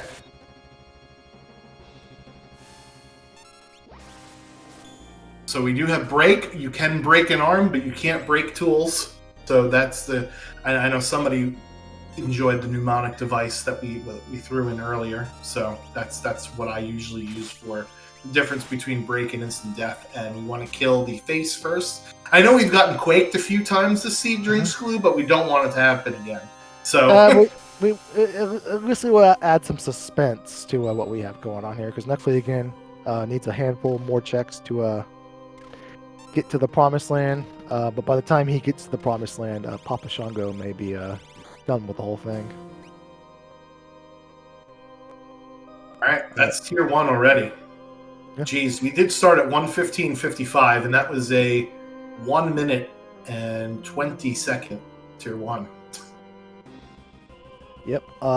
Each one of these animations between tiers does take a little bit of time. So that's why we know we're not predicting 2 to 3 minutes for Papa Shango. A few minutes are built into just getting through the gameplay animations.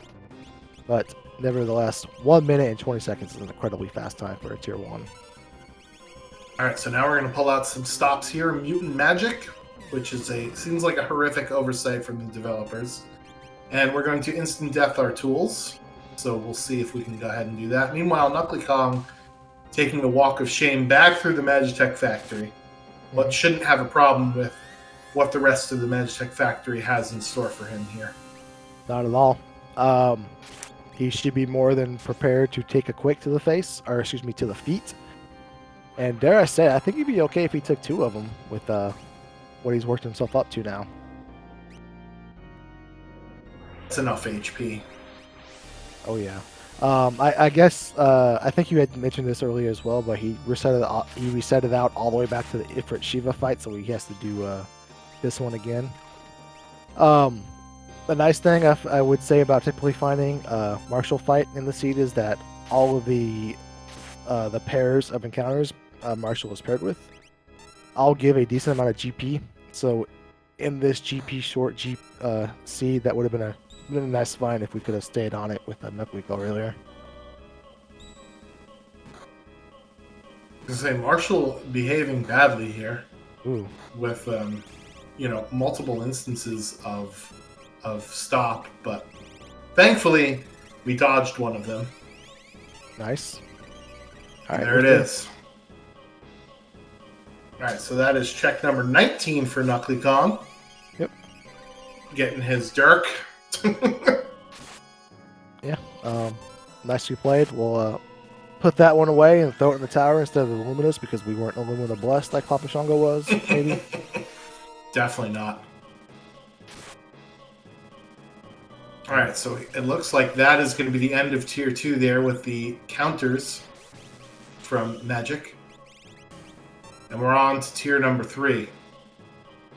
So this will take us a little bit of time, remember, because we do have to cast Life 3 on all of our party members.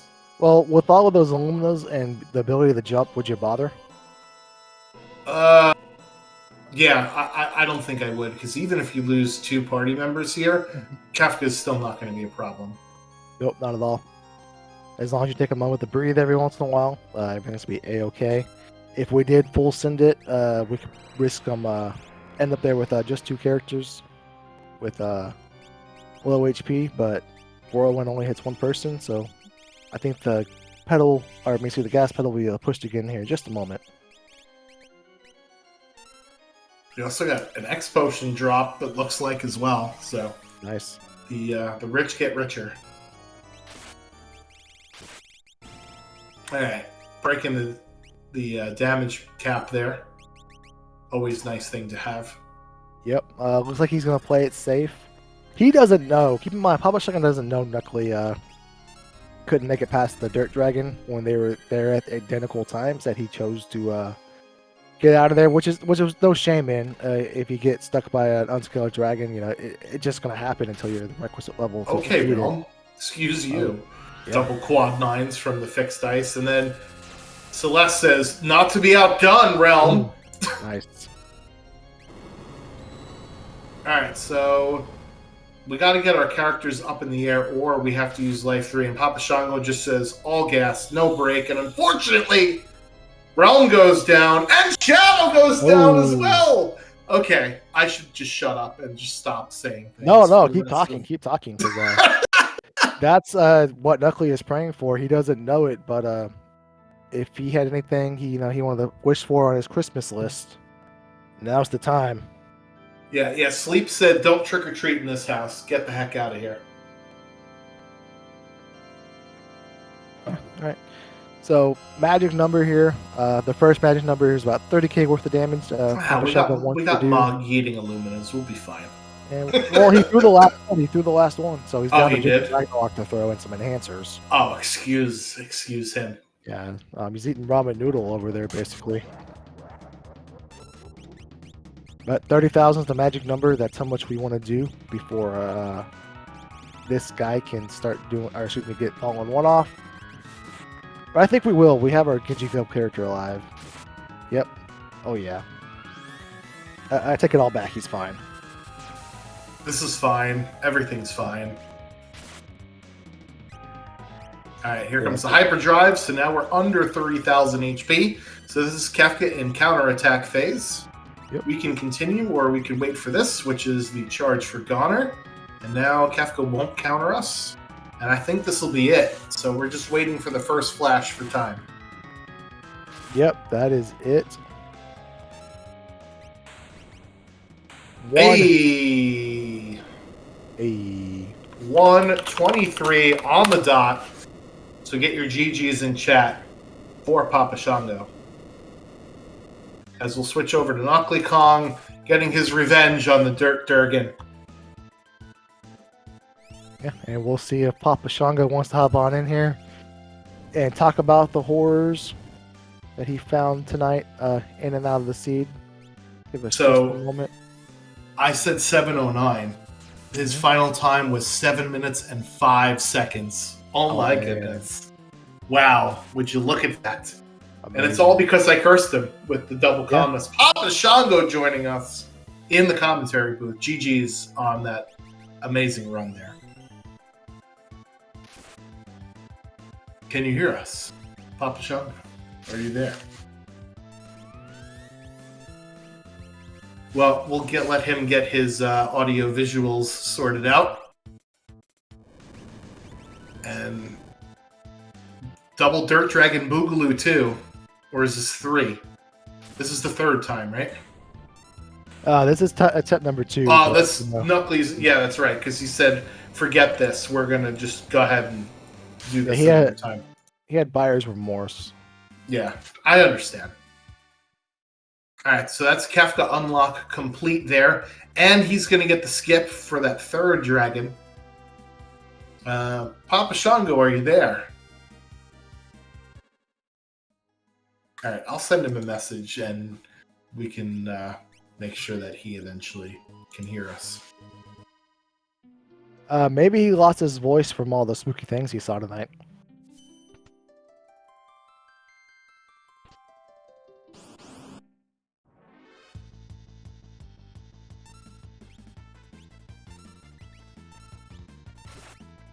All right, so this was a monster in a box here for Knuckly? Yep. Yeah, unfortunately not getting the Katana Soul. But we do get the chance of 4 different items, so let's see if it drops anything that we might need. Oh, 4 elixirs! Hello! Hello, indeed. Alright, so Papa Shango is trying to reconnect his dead mic. That's not auspicious for a Halloween-themed seed at all. Dead mics. Yeah. Again, did you hear Thriller playing in the background earlier? Yeah, it's maybe some Toccata and Fugue.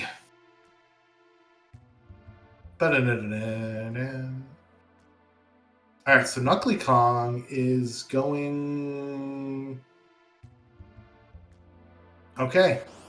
It's going to do one more check here to get this other item behind Welk. You know what the other item is, right? Oh, it's the dried meat. It's the dried meat. So, I guess maybe he has 19 checks and we're just off by 1. No. He's got 21 now.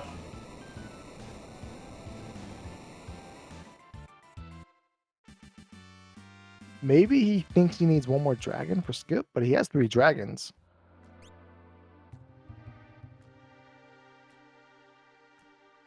Yep, definitely has 3 according to his tracker. Yeah, the white dragon, the dirt dragon, and the skull dragon. Little does he know that there is also another dragon inside of Kefka's tower, which Papa Shango dived in early. Can you hear us now, Papa Shango? No, his mic is still RIP. Hello? Oh, hey! Hi there. We heard you that time, Papa Shango.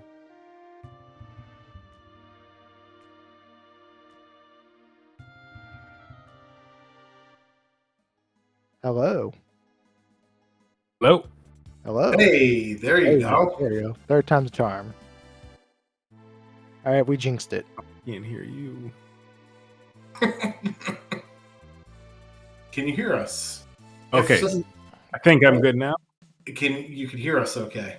I can hear you now. I'm sorry about that. No, it's all good. It gave us time to figure out what questions to ask you. And the first question is, how did you find that seed overall? Talk us through your thought process a little bit of these trick-or-treat flags here. Well, it ended up not being too bad when I found those Illuminas being dropped from the crawlers on my opening grind fight. Oh, you found Illuminas? Oh, wow. Yeah. We never noticed. No, didn't know. Just selling them off and throwing them. We thought those were rune edges. Yeah. With the way you just tossed them out in the trash. So yeah, that definitely made it a lot easier than I thought. But yeah, I kind of had a plan going in, and it executed and it worked out. Yeah, and tell us about that plan. What was your goal there to get? Of course, yeah. So yeah, sorry about that. I was I wanted to loot more since there was a lot of good stuff in boxes, or hopefully good stuff in boxes. But also be very cautious on my saving every time I get a chance during my looting route, because I did run into hiding pretty early there. Yeah, But that was luckily, a lot of fun. yeah, luckily just saved and was so it wasn't a big deal. Um, so once I had enough stuff like finding those fixed dice, I know I went to the beginner's house. Sometimes it's an often overlooked spot, and that worked out. So with the dragon horn and the fixed dice and the dragoon boots for sale, it really let me get going and made me lean towards going physical instead of magic, because I was going to see how the seed played out and decide which check I wanted to go with. But since the fixed dice don't need any stats, and then I found those Illuminas, it really made the choice easy. And then also, I had a plan of as soon as I had 6 characters, and if I was above scaling, I was going to go into Kefka's Tower early to deal with one of the bosses with my full party while I was above scaling. And then also there's 3 checks in there, which can go pretty quick with the 2 dragons and the Atma spot. So I went in with that plan, and when it came in where I could do it, worked out for me. Yeah. What was your so at the end of the minecart ride in the Magic Factory was a pivotal moment. You and Neckley Yes. both were right there almost simultaneously. However, his Quake experience was not as friendly as yours. He decided to reset out and go on about his business. You, however, persevered, and it paid dividends. So, walk us through that Dirt Dragon fight. What was your thought process and how? Yeah, how, when I saw that, to be honest, I forgot about the unscaled dragons at first. So I saw the Quake come out, and I'm like, oh, maybe I can revive someone. No, it wiped everyone out, and I was like, oh yeah, it's unscaled dragon. So this is a level. The Dirt Dragon, I can't remember if it's the lowest it's in level, the 60s. but yeah, it's up in the 50s or 60s. And so I'm like, well, I have the fixed dice with the dragon horn, so I could get lucky. And if I did, then that experience from that dragon will really let me cruise through the rest of the seed. And so that's when I just threw everything I had, which, all my shields, jumping, anything I could, just tossed at it. And luckily, Terra had natural X Magic Life 3. And so I just kind of threw that out there and was just hoping for good dice rolls, which I got. And then that really just let me cruise. Yeah, that's the nice thing about unscaled dragons is their XP is unscaled, so it's always comically high and very rewarding. So if you can get through one at the earlier levels, you kind of get to do what you did, where you just coast through the rest of the seed. But with that huge run of experience, and then your freshly found Terra, what was your thought process then, how to get through the rest of the seed? Well, once I had Terra and I already had Celeste, I was planning, so I'm like, okay, I've got 2 Illumina users, and I've got a dice jumper, so at this point I don't necessarily need any more characters, although more would be nice to get through when I have to split the party. So I just started thinking, what checks are my fastest? And so that's why I just started trying to go through the fastest checks that I could think of, and just went from there. As far as the picking Owser's Mansion versus picking Burning House, talk us through your thought process as to ultimately landing on going to Owser's Mansion at the end as your last check. Well, when I had a mainly physical, I kind of committed to the physical offense with the Illuminas, and the Partisan or Pearl Lance jumping natural jump shadow was kind of a nice addition to the team with all the dragon horns flying around. And the fixed dice not needing any stats, so I chose to lose my magic power instead of my physical power. That and Realm's magic was high enough that even losing all that magic power, she still had enough to make Cure 3 serviceable. So that's what I was thinking. What would you say out of all of the horrors that were presented to you tonight? What was your least favorite? My least favorite was probably that dragon sitting at the end of the minecart was pretty rough, but I got lucky on that. And then I kind of underestimated the fully scaled poltergeist too. Kind of gave me trouble. Probably would have swapped my lanes if I would have known that, but it got through. I was able to throw all those Illuminas that I found at poltergeist to get through it.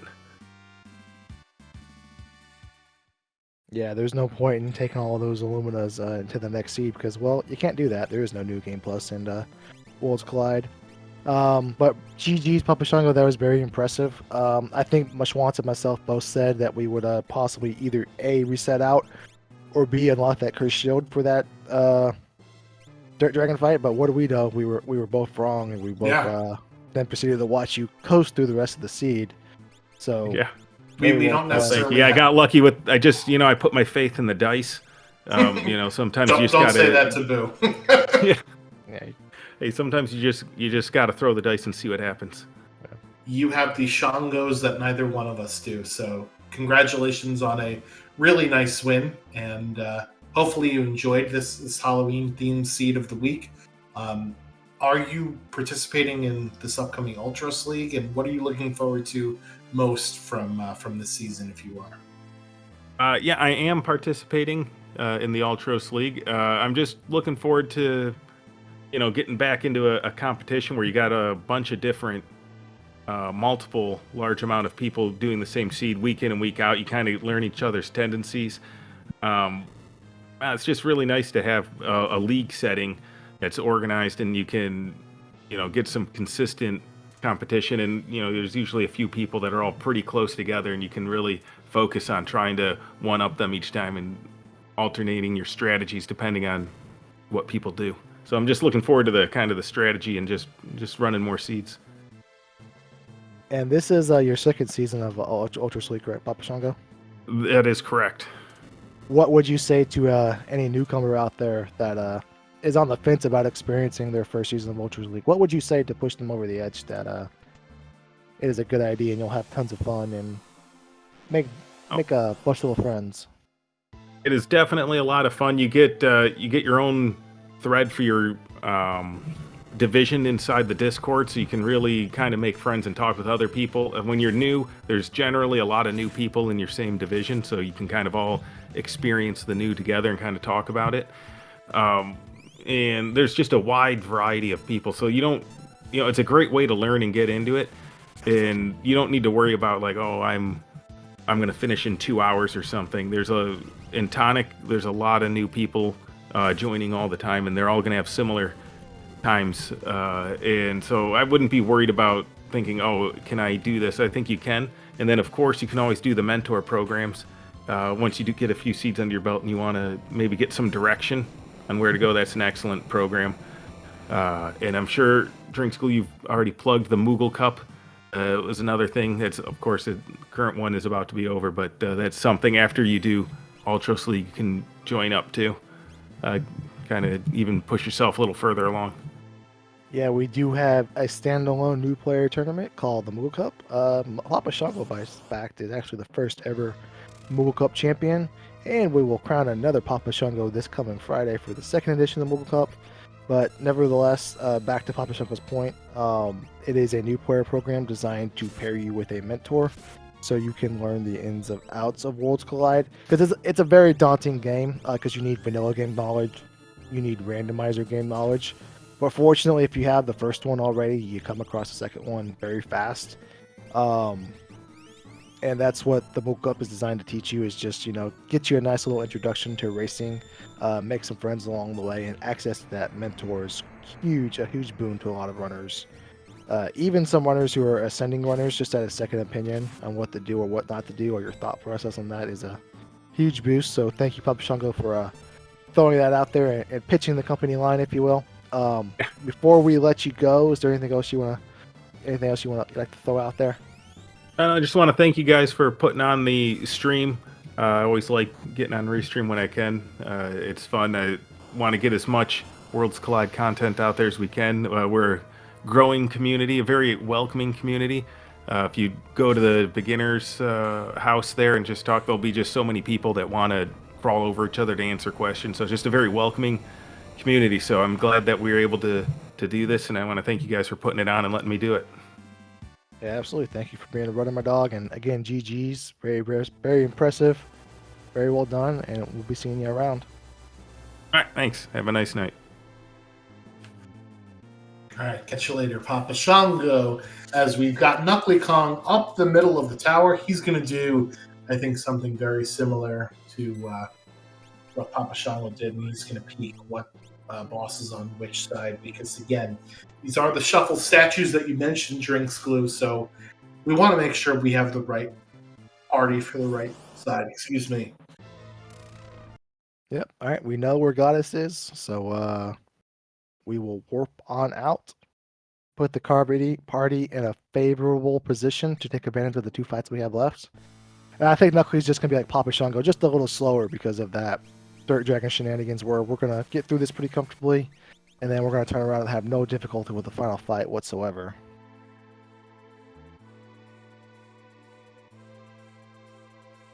Yeah, but even at these high levels, as we saw Papa Shango mention and do earlier, Poltergeist with 2 party members is no given. He is one of the more dangerous bosses in the game, even when you are a high level, because of some of the attacks he has ignore defense, and also are do damage based off your level, which is just Flare Star, for example. So it's not a given that Poltergeist will cooperate with us here. Yeah, I don't think we do not have access to his weakness, which is stop. Is that correct? And if he just uses stop on the wrong person, then you're unfortunately in for a reset here. Poltergeist does actually have another weakness, and do you know what that just wants? It is bio. Is that correct? No, that is incorrect. It's actually ranch dressing. Oh, well, I mean, how can we trust a chicken tender with ranch dressing? I must say, though, in the debate of buffalo wings, it's blue cheese all the way. It is not ranch dressing. I don't. Are you a ranch dressing over blue cheese type of person? I'm honestly in the camp of sometimes I can't tell the difference. I can be told if you tell me, and then I look for it. I can taste the blue cheese and the blue cheese dressing. But if I am unknowns to that one is the other, and it is not a very pungent blue cheese in there, I'll never know. Well, between the microwave of the pizza and not knowing the difference between ranch and blue cheese, we might have to ban you from the Foods Collide section of our Discord. First and foremost, yeah, I never microwaved a Totino's pizza. Let's clear the air. I just knew it because I had a friend that would do so, because they were like back in high school they were like 50 cents or whatever. Right. I'd imagine they're like $50 now based on inflation. But nevertheless, he would and half the size. Yeah, he would buy one every day on the way home from school and microwave it. And I was like, what a fool, right? And that's also part of the reason why we're no longer friends, to be honest. Fair enough. Yeah, no, I, however, am a wuss when it comes to spicy food. So I need pungent dairy to kind of cut that very spicy. Gotcha. So when you're at Buffalo Wild Wings, only the top third of the list of wings is you can eat. We don't venture into anything with more than 2 chili peppers next to their name. Okay. Yeah, it's a strict habanero no for me. If you know what I'm talking about. No, I get you. I am mild all the way. Even that is technically living it up now. All right, so let's see what type of damage we can do here to our spicy chicken after Goddess was actually pretty rude in that fight, bringing our party down to very small HP. And here we go, that bio rod, that poison rod. Nice. Not doing a lot of damage, because remember, we did take the Owzer's Mansion route with the minus 35 magic power. And oh boy. Yeah, Realm is thanked with a Flare Star for her services. Yep, that's what you mentioned. The Flare Star deals damage based on your level and not based on anything else. And here we go. This is the disaster. Yeah, this is send these wings back to the kitchen and let's try again. Yeah, way too caliente for that party there. Yep, that's all right. As long as we don't get stopped and take a massive Flare Star to the face, I think we're fine. Plus, we can take some of the better equipment this party has and transfer it on over if we wanted to do so. Yeah, unfortunately, Knuckly Kong did not go to the did not go get the curse shield, right? So we don't have access to the curse shield. We do have a rage ring on Celeste, which is nice because that will absorb fire and nullify lightning. And I don't believe that Poltergeist does any ice spells at all, right? It's either wind or fire. It's either wind, fire, or non-elemental and punishing. Oh, Yeah. and stop. Oh, we can't forget about stop. Of course stop not. is a Poltergeist tradition like none other. You can't stop till you get enough. Yep. Trying to see how many Michael Jackson songs we could fit in the rest of this seed. We already mentioned Thriller, so that one's out. Yeesh. That has to be a 0. Well, yeah, because Go-Go can't possibly have more than 35 magic power in these flags, so that's a 0 magic power Go-Go. Along with all of the hot sauce Poltergeist can dish out, so this is round 2 is not going any better than round 1 did. No, and it shows you just how busted the magic stat is on characters when you have to deal without it here. That heal beam is basically a cure 3, but it's doing what, like 1,000 health for Realm, 1,200. That's a paltry amount, and there goes Go-Go. Yeah. Yeah, and unfortunately, because of Poltergeist's high defense, that Illumina, which does not pierce defense, is subjected to those damage penalties. Which is, I'm sorry, go ahead. No, I'm sorry, you go ahead. I was going to say, if you were Knuckly Kong here, would you rotate that Atma weapon perhaps over to Celeste? Because remember, we do have that Rage Ring, and she seems to have a pretty high amount of HP, where the Atma weapon does ignore defense. So I think that might be doing more damage than this Illumina would do. Yeah, the Illumina's hope of doing significant damage in a turn is if it procs. Because the proc will ignore his also auto shell and his high magic defense. But unfortunately, we're not getting those procs, which only have a 1 in 4 chance of happening. Well, even if we do get the procs, we have nerfed our magic stat into the ground, where the proc probably won't do that much damage, right? So. Oh yeah, that is true. Just like as you saw, Realm is unable to heal the world with her current magic power, and that heal beam, or excuse me, heal force. And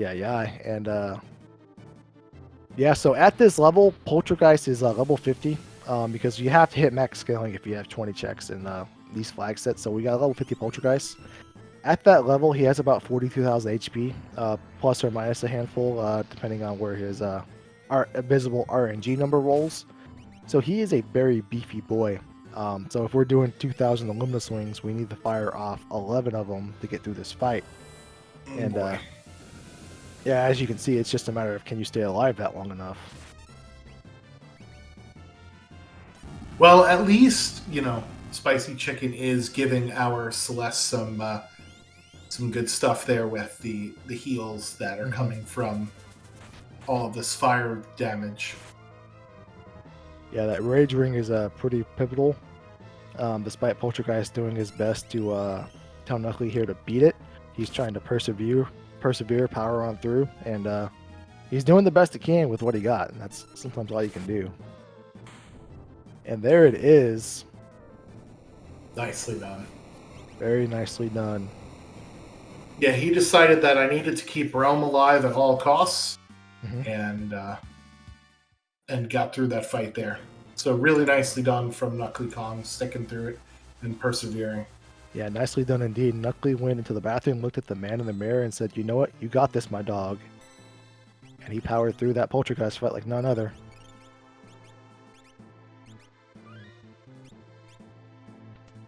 All right. Heaven can wait because we have one more fight to go before we can get there. As we saw earlier with Papa Shunga, we got to work our way through the 3 tiers.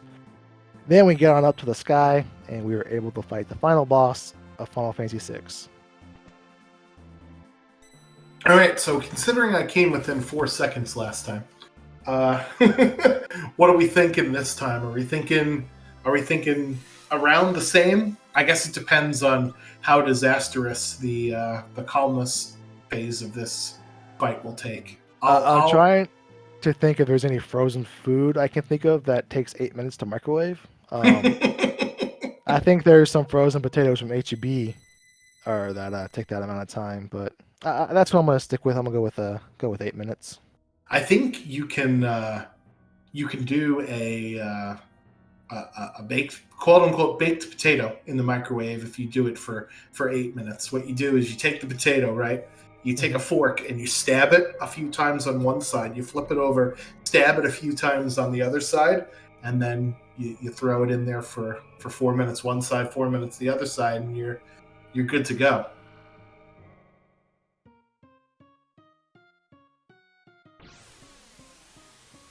All right. Knuckly will pick his 4 party members. He will begin tier 1, just like tier 1. We will have 3 parts. We want to kill them in the correct order because I think we've seen enough Quake for tonight. I don't know about you guys, but yeah. And if you haven't, then just rewind for about an hour or so. Watch the replay at about the 20-minute mark. We want you back, so don't leave. But if you do, go watch it, and we'll be here when you get back.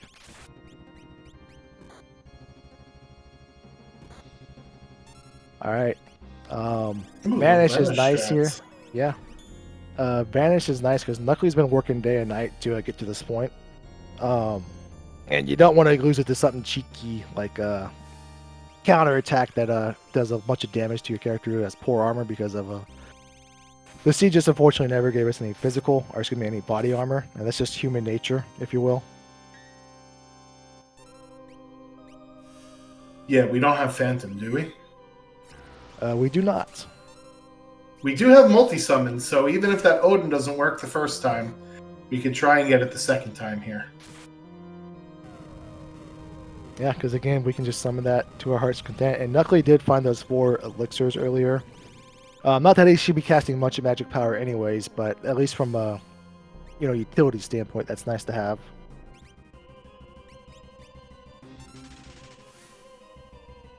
Oof. Oh, the opposite of what you want to have happen here. Yeah, I am in a state of shock after that one. That's just unfortunate of all the RNG Knuckly's had tonight to not be able to have that not target your one front row character.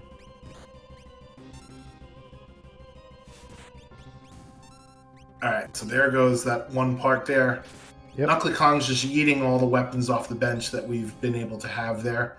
And I think that's a Ragnarok Atma weapon dual wield there for Knuckly. So interesting strategy there. Yeah, he went deep into the closet and, came out with some pretty powerful weapons despite not finding the 4 Lumina crawler fight. Alright, we're up to tier number 2 here. Yep, we're going back to Indiana and we're doing this all over again. Same thing, 4 parts on this tier. We want to kill them in the correct order of operations so that we are not subject to some of the nasty counterattacks that happen by what they have to offer. That is actually the Imp status on Locke there. He is not actually a ghost, by the way. Yeah, so as we mentioned earlier in the stream, you must have changed the soldiers and the merchants and the imps all into the ghost sprites. So we do have a lot of custom sprites that you can use. ff6worldscollide.com is the website where you can customize seeds and play them on your own. It's one of the fun things I like about Worlds Collide is that it is very, very highly customizable in that way.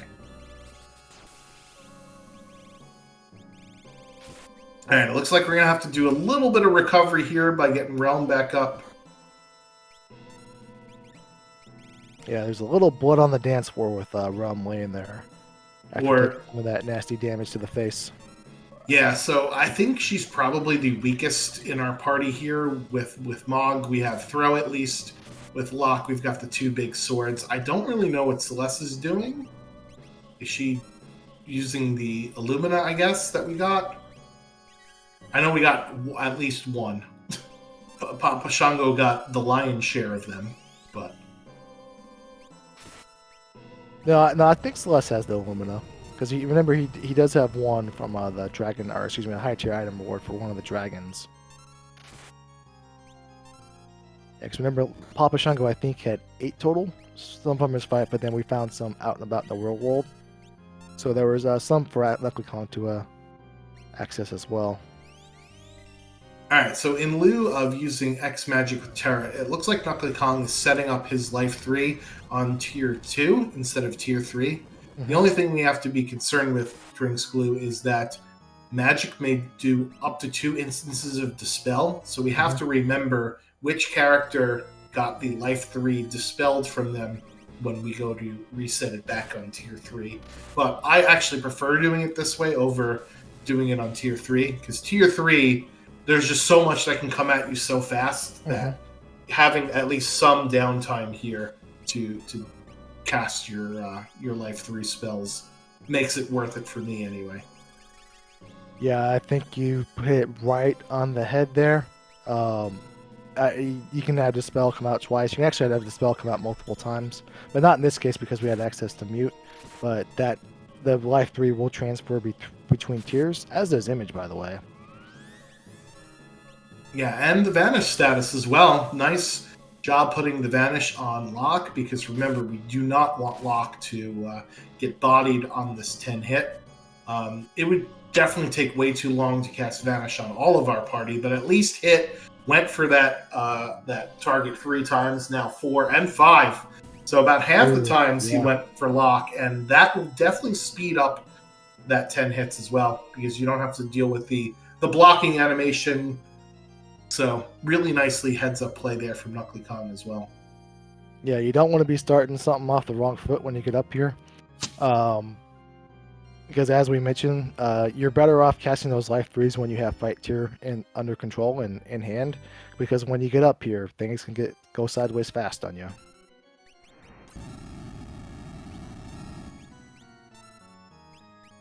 Opening Merton there. Yeah. A bit unfortunate for the Locke, who needs that HP in order to get through the all elements absorption property of Girl. Thankfully, we have such bad magic stats that Illumina proc didn't do very much. Yeah, because there are 8 elements in Final Fantasy VI, and Girl on this tier absorbs all of them. So you need some way to do non-elemental damage. And fortunately, in most of those scenarios, that Pearl comes out and it just kind of resets all the damage that you just did before. But in this weird scenario, it's not that big of a deal. All right, so Girl will both heal and revive the other part, so that's why we want to take her out first here. Yeah, she can also put a character, one of your party members, to sleep with a physical attack called Calmness. It actually doesn't, a little scary if you're not familiar with the battle script to see that come out and not realize what it is. But those are the three things that can happen to this tier. But again, once he goes down, it's no big deal. We'll have this in hand. All right, Realm goes down, and Life 3 has to be used here. And unfortunately, out comes the Meteo. So we'll see if Knuckly Kong decides to get Realm back, or if he's just going to push through. And it looks like he's going to push through. He's got to be careful, though, because if this does not kill... Oh no. Boy. Oh, no. We're almost there, but we're going to have to slow down a little bit here. You can Rebebify Sleep and give him a 5,000 HP restore. And that Knuckly Kong, he queued up way too many attacks there. Yeah. But thankfully, the double calmness block. Yep. Huge clutch coming in there for Locke, especially because he just got re-raised from Life 3. Unfortunately, Realm isn't coming to this party, but like I said, I think out of the 3 characters, she was definitely the weakest in his composition anyway. Yeah, we're going places on Knuckly's side of the screen. Possibly to the corner of the sky, because now we're up in heaven. We can defeat the game. This is the last tier of Funnel Kefka. This is tier number 4.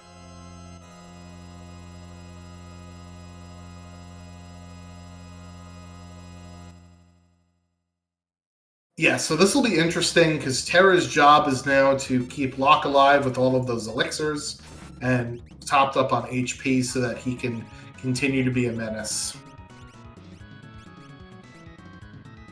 Yeah, fortunately, when Locke went down after that train, when he comes back up from his life 3, he gets all of those status effects removed. And Locke is the most important character here because he's able to do the most damage in a single turn. So that's why Knuckly is casting life 3 just as a, break glass in case of emergency here, in case Locke runs into a little bit more trouble, because he is the MVP right now. We want to feed him the ball. All right, so out comes the flame shields, and that is only a 3,300 damage thing there. And it looks like he's going to press the situation with life 3. I guess that is a heal from 1 HP to 515, so cool. But we've got, I thought that we had a bunch of elixirs. We should. Maybe he used some of them, more of them than we realized. Yeah. All right, so now we're getting into the danger territory. Oh, boy. Oh, no. Yeah, so Kefka will actually cycle through an instance of Fire 3, an instance of Ice 3, an instance of Bolt 3, before he goes back to Fallen 1 again. If you don't damage him for 30,000 damage here, and here comes Goner. So we're going to either have to throw as much as we can at him or heal up the party for something there. Yeah. He looks like he's going to go for it, though. He does have life 3 on that Celeste, still, I believe. So. Yeah, the problem is after Goner comes back, you lose all your ATB, and Kefka can do up to 2 instances of Havoc Wing, or Havoc Wing and Revenger, or Revenger and Train. So it's just not a place that you want to be here. Mm-hmm. So here comes the Havoc Wing. Oh, and that's, yeah. I was hoping maybe the Illumina would block it, but unfortunately, that is not how it went. And Knuckly Kong is going to say, you know what? I've already been behind my opponent. He finished about, 15 minutes ago at this point. So he's going to throw it in, and that's fine. If you're not enjoying yourself and not having fun playing the game, then don't continue playing. So that's how it is. We play these. Yeah. We play these games to have fun. If it's not fun and enjoyable, then don't do it. Yeah, nothing wrong with that. No shame in that whatsoever. When she's out of your league, no shame in throwing in the towel. But very valiant effort by Knuckly despite all of the challenges that were thrown his way. He just wasn't able to persevere some of them in a timely manner. But nevertheless, Knuckly, we thank you. We appreciate you for running on Restream, my dog. For sure. Can't have the races without the runners. And unfortunately, it looks like we had one treat and one trick this time around. Or at least Kefka had a trick for us up his sleeve there. But yeah, I just want to say thank you also to you, Drinks Glue, for being the brain master that came up with these Halloween themed flag set. Having the choice between 2 awful options reminds me of the twins in The Shining. So huge place to you. So thank you for that. This is really fun to watch. So kudos to you on crafting a really fun and interesting flag set. Thank you. I appreciate it. And if you were wondering, that was not the actual seed for the seed of the week, but they were the flags. Knuckly has actually already one of the already finishers, so we just rolled a new one with the flags. So if you wanted to play the seed of the week, we didn't spoil it for you tonight. Also, if you wanted to submit a seed of the week, you are more than welcome to do so in our Discord, in which you can find the instructions to do so in the seed of the week thread. There's only one hard requirement to do so. Get it created with the flags however you like, but the seed does need to be clearable. If you're unsure, though, just ask. There's more than enough people to lend their opinion on what you may or may not create there. Yeah, I mean, it can be a challenge seed, but you also have to specify in your description, hey, this is going to be pretty rough. And not everybody likes to play seeds that are more challenging and or pretty rough. So it's one of those instances where don't be disappointed if not a lot of people want to take on your challenge if it is. But we do have lots of other things that you can get involved with if you do the FF6 weekly command in the chat. That's the link to our Discord. You can join it and be part of the community. Thank you so much, Drinks Glue, for doing commentary with me. Really appreciate you having me, and really appreciate you being in the booth here. And we got anything else you want to chat about? That is it for me. We will be back as a community twice this week. Once on our own Twitch channel, Friday, FF6 Worlds Collide, or excuse me, twitch.tv/FF6 Worlds Collide, for our Mobile Cup Finals we mentioned earlier. And then tomorrow we will have a special Mega Elixir showcase for the upcoming season of Ultros League on RPG Limit Break, twitch.tv/RPG Limit Break, between two Mega Elixir runners. Who are they? I'll give you a hint. One of them finished first, and one of them finished second last season. So it should be a good one. Very nice. I'll scope out the competition early then. So, but yeah, thanks for putting that on. And I think that'll do it for us here at Final Fantasy VI Worlds Collide. Thank you so much to SpeedGaming for allowing us to showcase our game on your platform. And we'll catch you next week. See you later now. Peace. Bye-bye.